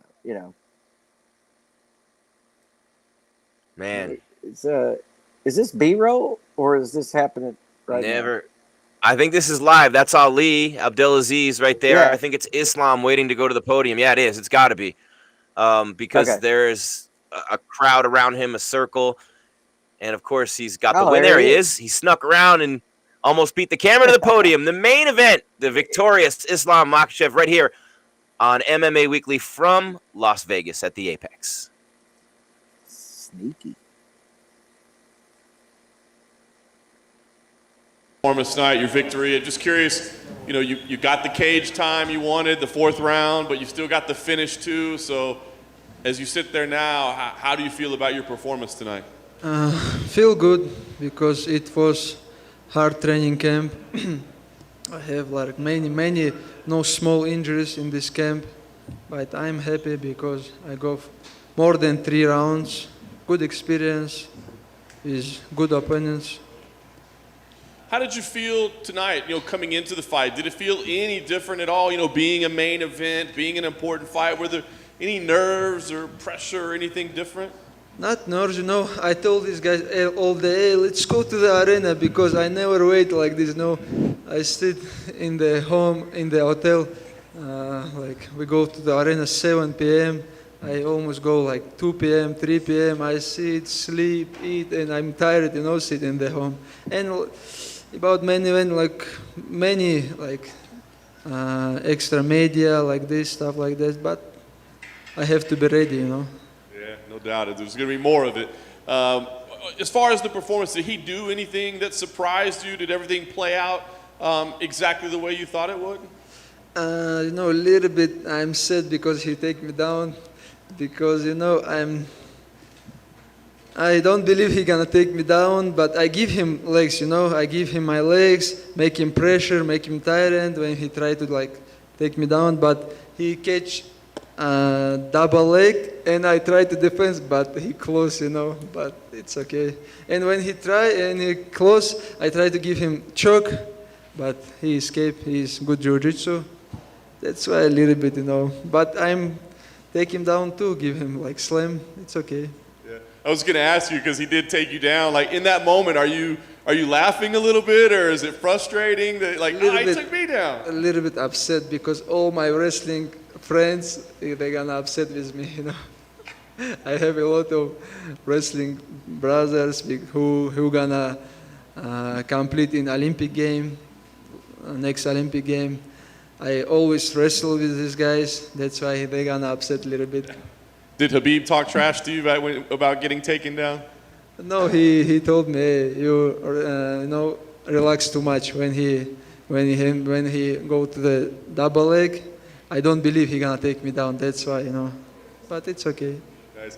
Well, listen, it's going to be a big fight next. I know you've mentioned RDA.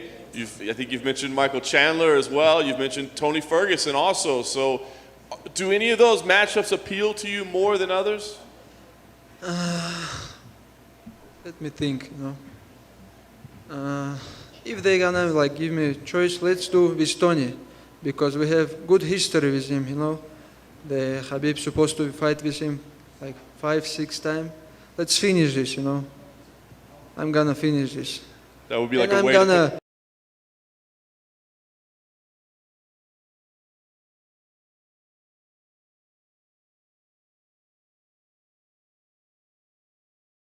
like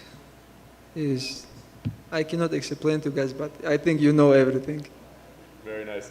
And lastly for me, I guess, you know, whether it be Tony or one of those other guys, when do you want to fight? I know it's been hard for you to get fights sometimes, so how soon do you want to fight again? Let's do end of this year, one more fight.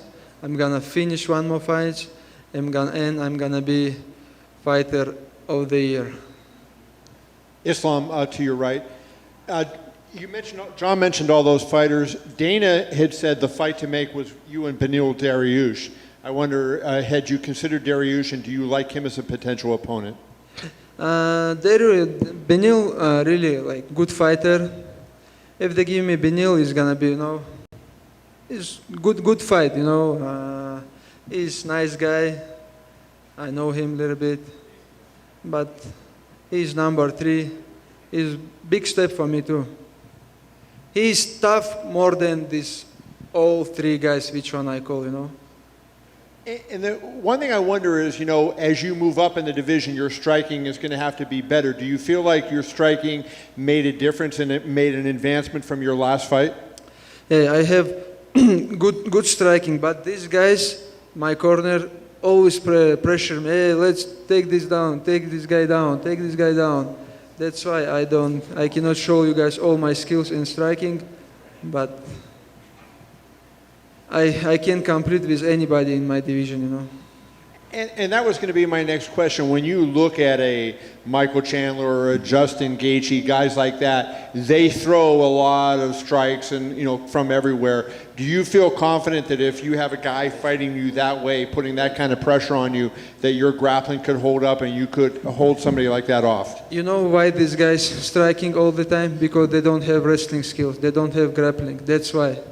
But I have striking. I have wrestling more than everybody in this division. I have grappling more than everybody in this division.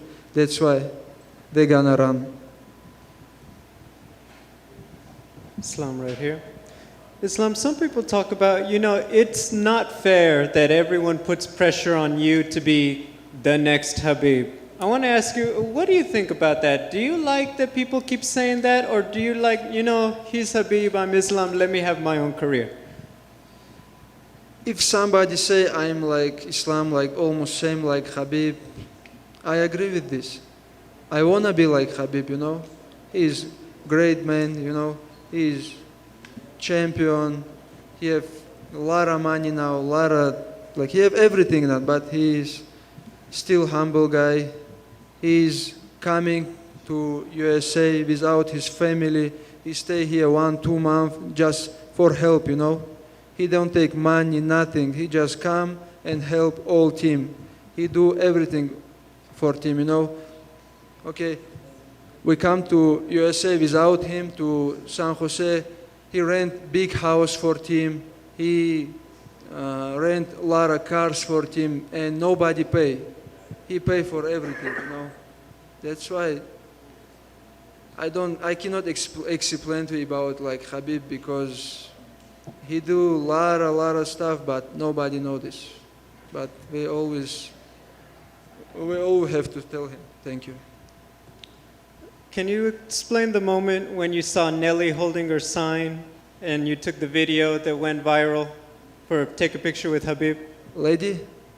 Nelly, the fan, wanted to meet Khabib. When we come to USA Epics, this is like almost 11 p.m., very hot outside. And I ask, hey, who this lady stay outside, like very hot? And I stay in the road. But when we finish all media, after 3-4 hours, he keeps standing there, and I just tell Rizwan, hey, let's talk with this woman, because Khabib not gonna come today to USA Epics. Let's fix this. And I tell this guy, let's take her number. And we just send Khabib video, and he say, I'm gonna wake up and come meet with her. You made her famous. It's okay, he's good lady, give good energy, We have to respect all people. Congratulations. Thank you.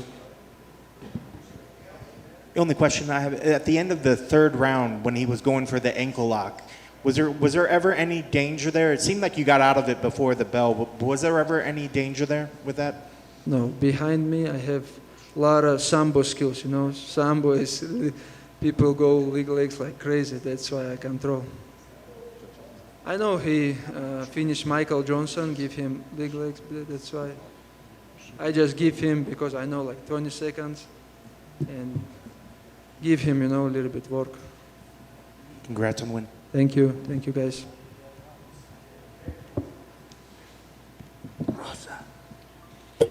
The Islam train keeps going. Jeff Cain, as we continue live on MMA Weekly from the Apex in Vegas, our camera front and center. Islam Makhachev against Thiago Moisés, the main event. Rear naked choke in round 4. Miesha Tate, the TKO in round 3. Jeremy Stevens gets submitted in round number 1 by Mateus Gamrot. And we had some other pretty good fights on the card as well. Tonight, Daniel Rodriguez and Amanda Lemos with good knockouts, TKOs on the prelims. And the first fight of the night, Rodrigo Nascimento with a TKO as well. You had Billy Quarantillo against Gabriel Benitez. In between Rodolfo Vieira with the other Jeff. And a good night of fights. I mean, we talked about your obligation for ESPN, but man, I'll tell you what, it is definitely a great experience for Islam to pick up that win, to main event a card again, and to be there in that situation, and to continue moving along, picking up victories. But now it's time for a step up in competition for sure. Oh yeah, it's definitely time for a step up in competition. And you know, we had man, I'm gonna butcher his name, but the fighter who tapped out Jeremy Stevens in a minute and 5 seconds. That was a huge night for him. you know, that was a huge night for him. Yeah, you know, nobody. Yeah, I was looking at his first name. I should have just pronounced his last name. His first name brutal, or it looks like it is. You know, that was a huge night for him. He's on a card that's on, you know, ESPN. He's got Miesha Tate and everybody's high on Islam, and then he comes out there and is able. Now Stevens has lost a lot of fights lately, but look, the average public knows who Jeremy Stevens is, and they probably don't know that he's lost that many fights in a row. So that was a big coming out for him. And we talked about it at the beginning of the show. This is that's what tonight is about. It's about using Islam and Tate and Marion to get interest and other guys shine. And you had some guys shine on the fight card, man, for sure. Islam, though, how humble is that guy? I love those guys, man. I don't know what they have going on over there, but I mean, you know, the respect for the old lady standing out there. You know, he's like, it was hot, so I went over and talked to her. Let's make this right. You just don't get that every day, man. Yeah, man, I like Islam a lot. And the comparisons to Khabib, you know, because he's never going to get out of that shadow. You know, I mean, really, but he's fine with that. That's what's kind of weird to me about it. I would be saying, I'm not Khabib, I'm Islam. You know, I'm not the second Khabib, I'm the first Islam. But he's fine, you know, he just admits it. I want to be like Khabib. Khabib, you know, that's an incredibly humble individual, man. And it's not something that you see every day, especially in this day and age where social media and you know, the trash talk model gets you success, and they just don't do it. It's tip of the hat to those guys, man. Tip of the hat to those guys, because it's hard. And look, I'll fully admit this. While I give Conor McGregor a bunch of shit, if I were as famous and with as much money as he is, and with all those knockouts, I'd be the biggest ass, the cockiest, most hated dude in the world. You know, and so it's just refreshing to see guys like Islam talk on the mic and do what he does and be just that polar opposite of everything that a lot of people feels wrong with society today. Yeah, no doubt. It really is. And you know, I mean, it was a good night of fights, respectful competition all the way across the board. And, you know, good for the sport to see Miesha Tate and Islam get those wins and keep moving forward. It's going to be a fun year. We've talked about that all year long. You know, you're coming off a Conor McGregor fight with all the hype, everything crazy, you know, leading up to that fight. And you think about it and you go, wow, you know, the whole world revolves around the Conor fight. And then the way that it ended and the way that Conor behaved afterwards, it's just nice to get back to a good, clean night of fights. It's nice to just let the UFC show what it's really all about, you know, on a week in, week out level, and to see great competitors and to see sportsmanship and all kinds of things. It's just nice to have a nice, regular, clean night of fights after what we saw last week. Yeah, I agree. Look, I don't have any problem with what I mean, I do have some problems with some of the shit, but you know, there's room for a lot of things in this sport. You know, and tonight was that traditional martial artist, you know, the one that always respects his opponent, the one that always, you know, after the fight, you shake hands and you congratulate each other. You even build him up in the post-fight press conference. You know, he's like, I couldn't believe he took me down. And you know, he was, that was kind of crazy. And it's just refreshing to see nights like that, because it is, you know, you do have a few people in the sport that just overshadow everybody. You know, it's just like, it's hard to, they're like a hot air balloon in the sky that follows you around, and you just never get to escape the freaking shadow of it. Right. And Conor's definitely one of those people. And that was last week, you know, and and to have the leg break, and then the Jake Paul side stories, and the necklace and the comments Poirier. Yeah. It's like you said, it's nice to see that, but I think that there's room for all of it in the sport. I mean, I'd be lying to you if I didn't tell you I like smack talk, but then again, on the other side of that coin, I do like the Islams and Khabibs of the world, man. It's just so rare. It's just so rare. And I know myself enough to know that if I'm that big of a badass and I'm that big of a star and I have that much money, dude, I'm going to go to prison. That's what the hell's going to happen to me. I'm going to blow all my money on lawyers. And so props to tonight, man. But there's room for all of that in this sport. And Jim, I won't go on. I will apologize. I went nuts at the top of the show, and I'm not even going to make an excuse for it. I would say that, man, I always end up going off when it's lack of sleep and all the travel, and I'm definitely lack of sleep this week. But I should have said. No, we had fun. I want to take that opportunity. We did have fun, and I know that you don't take. Thank you, Jeff. I appreciate it. It was a fun, lively debate. Yeah, but I feel like Connor is a human pinata from Chris. Yeah. Yeah. Sorry, Jeff. Connor is a human pinata. Yeah. I mean, I could send a text message or an email or whatever to you, but I don't feel like that gives justice. I made comments on the air, so I feel like my apologies should be on the air. And so there's that. But yeah, man, Connor fucking bothers me. Thanks, Jeff. I love watching Connor fight. He bothers a lot of people. Connor fight, but he just fucking, he just bothers the hell out of me with the disrespect and he doesn't have to do that. That's what it is to me. Is Connor doesn't have to do that. He's the biggest star in the sport. You don't have to do that. And he does it. And I don't know why. I don't know why that he does it. Maybe he gets himself. That's how he gets himself. Because I always felt that way about Tito Ortiz, that he had to not talk himself up, but to like get himself in the mindset of a fight. He had to disrespect his opponent to get there. And I totally understand that, right? I've done that before. Whatever the hell gets you in the mindset of going out there and going to battle, man. By all means, do it. I just feel like he crossed the line with the kids on Poirier, and that pissed me off because I'm a father. You're a father. Yeah, there's without fathers a doubt out there watching, and there's no. Yep. There's no. And now he deleted it minutes later, but come on, man. That's. But he still posted it. I think Connor. And he still thought to look, post it. Poirier, Just the darkness inside your head to do that, to just even think of doing it is dark.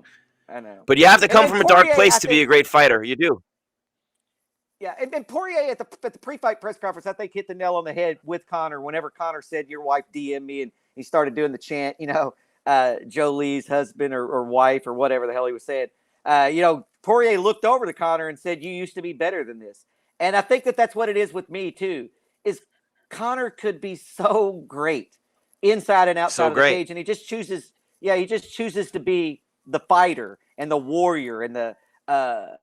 And I feel like Connor can be bigger than that and better than that. And so that's what it is, man. It's not that I hate Connor. It's a weird kind of a thing because I like Connor. I want to set him down and be like, what the hell are you doing, man? Are you fucking up? You've got all the money in the world. Hire a PR team, talk to somebody about what's acceptable and not, get a plan together on how to market yourself in a way to make you not the heel.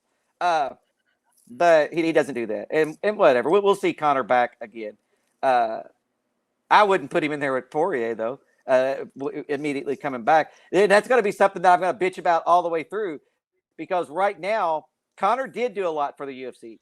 Connor does do a lot for the sport. He gets eyeballs on it that normally aren't on it. Every time Connor fights, I get way more friggin' emails and texts than anybody else fighting, except for maybe like Rose. Rose, man, for some reason, brings everybody out or my friends and stuff. When Rose fights, god dang, man, people want to know, or my circle does, and it's just, I just want Connor to be better. That's all. I just want him to be better. Connor can be because for a long time Connor was going to be. To get back on topic of what the hell I'm talking about. I just went on a brain fart rant, and now I'm back. I don't want the UFC to abuse Connor. Right, Connor's going to come back from a long layoff. He's already off a long layoff, before these two fights. And then he's going to be on a real long layoff coming back from an injury. And I don't want to see the UFC throw him in there with Poirier again and throw him in there for a title fight again. He deserves better than that. He deserves to fight. All the shit that Connor's done, he deserves to get a warm-up fight. He deserves to fight somebody maybe not even freaking ranked. You know what I mean? And I feel like the UFC is going to throw him into those fights because, first of all, you pay him way too much not to. And I just think it's a disservice. Let Conor come back slowly, and maybe he can rise to greatness again. But if you're going to throw him back in the top of the game immediately, he's not. He's going to lose again. And so I don't want to see the UFC take advantage of, which is fucking crazy, right? Because the UFC has bent over backwards for Conor McGregor every step of the way in a lot of ways. You know, with the dolly and the comments and you know the demands that they let him fight and make that huge payday against Mayweather, and then now in his career, I feel like, man, they're gonna do wrong by Conor. You know, I fucking hate to say that. The UFC, some people at the UFC is like, what the hell, Jeff? But that's how I feel about it. They're gonna throw Conor in a fight that he shouldn't be in because he's Conor McGregor, and I don't want to see that. And so while yes, it does look like I despise Conor McGregor, I don't despise him to do that to him. You know, and I don't despise him. I just don't. He just lets me down. You know what I mean? He just lets me down as a human being, and I'm like, fuck Conor, man. You can be so much better than that. And Conor has a possibility. You know, he was the biggest star in the world. You know, I think maybe not as far as like a rock star or something. I mean, I guess Mick Jagger's more popular or whatever, but he's on that level. You know, he's in that damn conversation, and we've never seen that out of a mixed martial artist before. We've seen Ronda got close, but not close to what Conor did. But I feel I don't want to see the UFC fucking take advantage of Conor's name and throw him in there and ruin him. You know, he's not. Yeah, old. he needs to. Years he needs to win a couple fights here, and he needs to set up a couple more big money fights. And you're right, man. What a great night of fights, though, Jeff. We got to roll because our guy Scott's got to get it out of the Apex. He's texting us that he's got to go, but a big win by Islam tonight. Big win by Miesha Tate. Next week, Sandhagen and Dillashaw, Kyler Phillips on that card.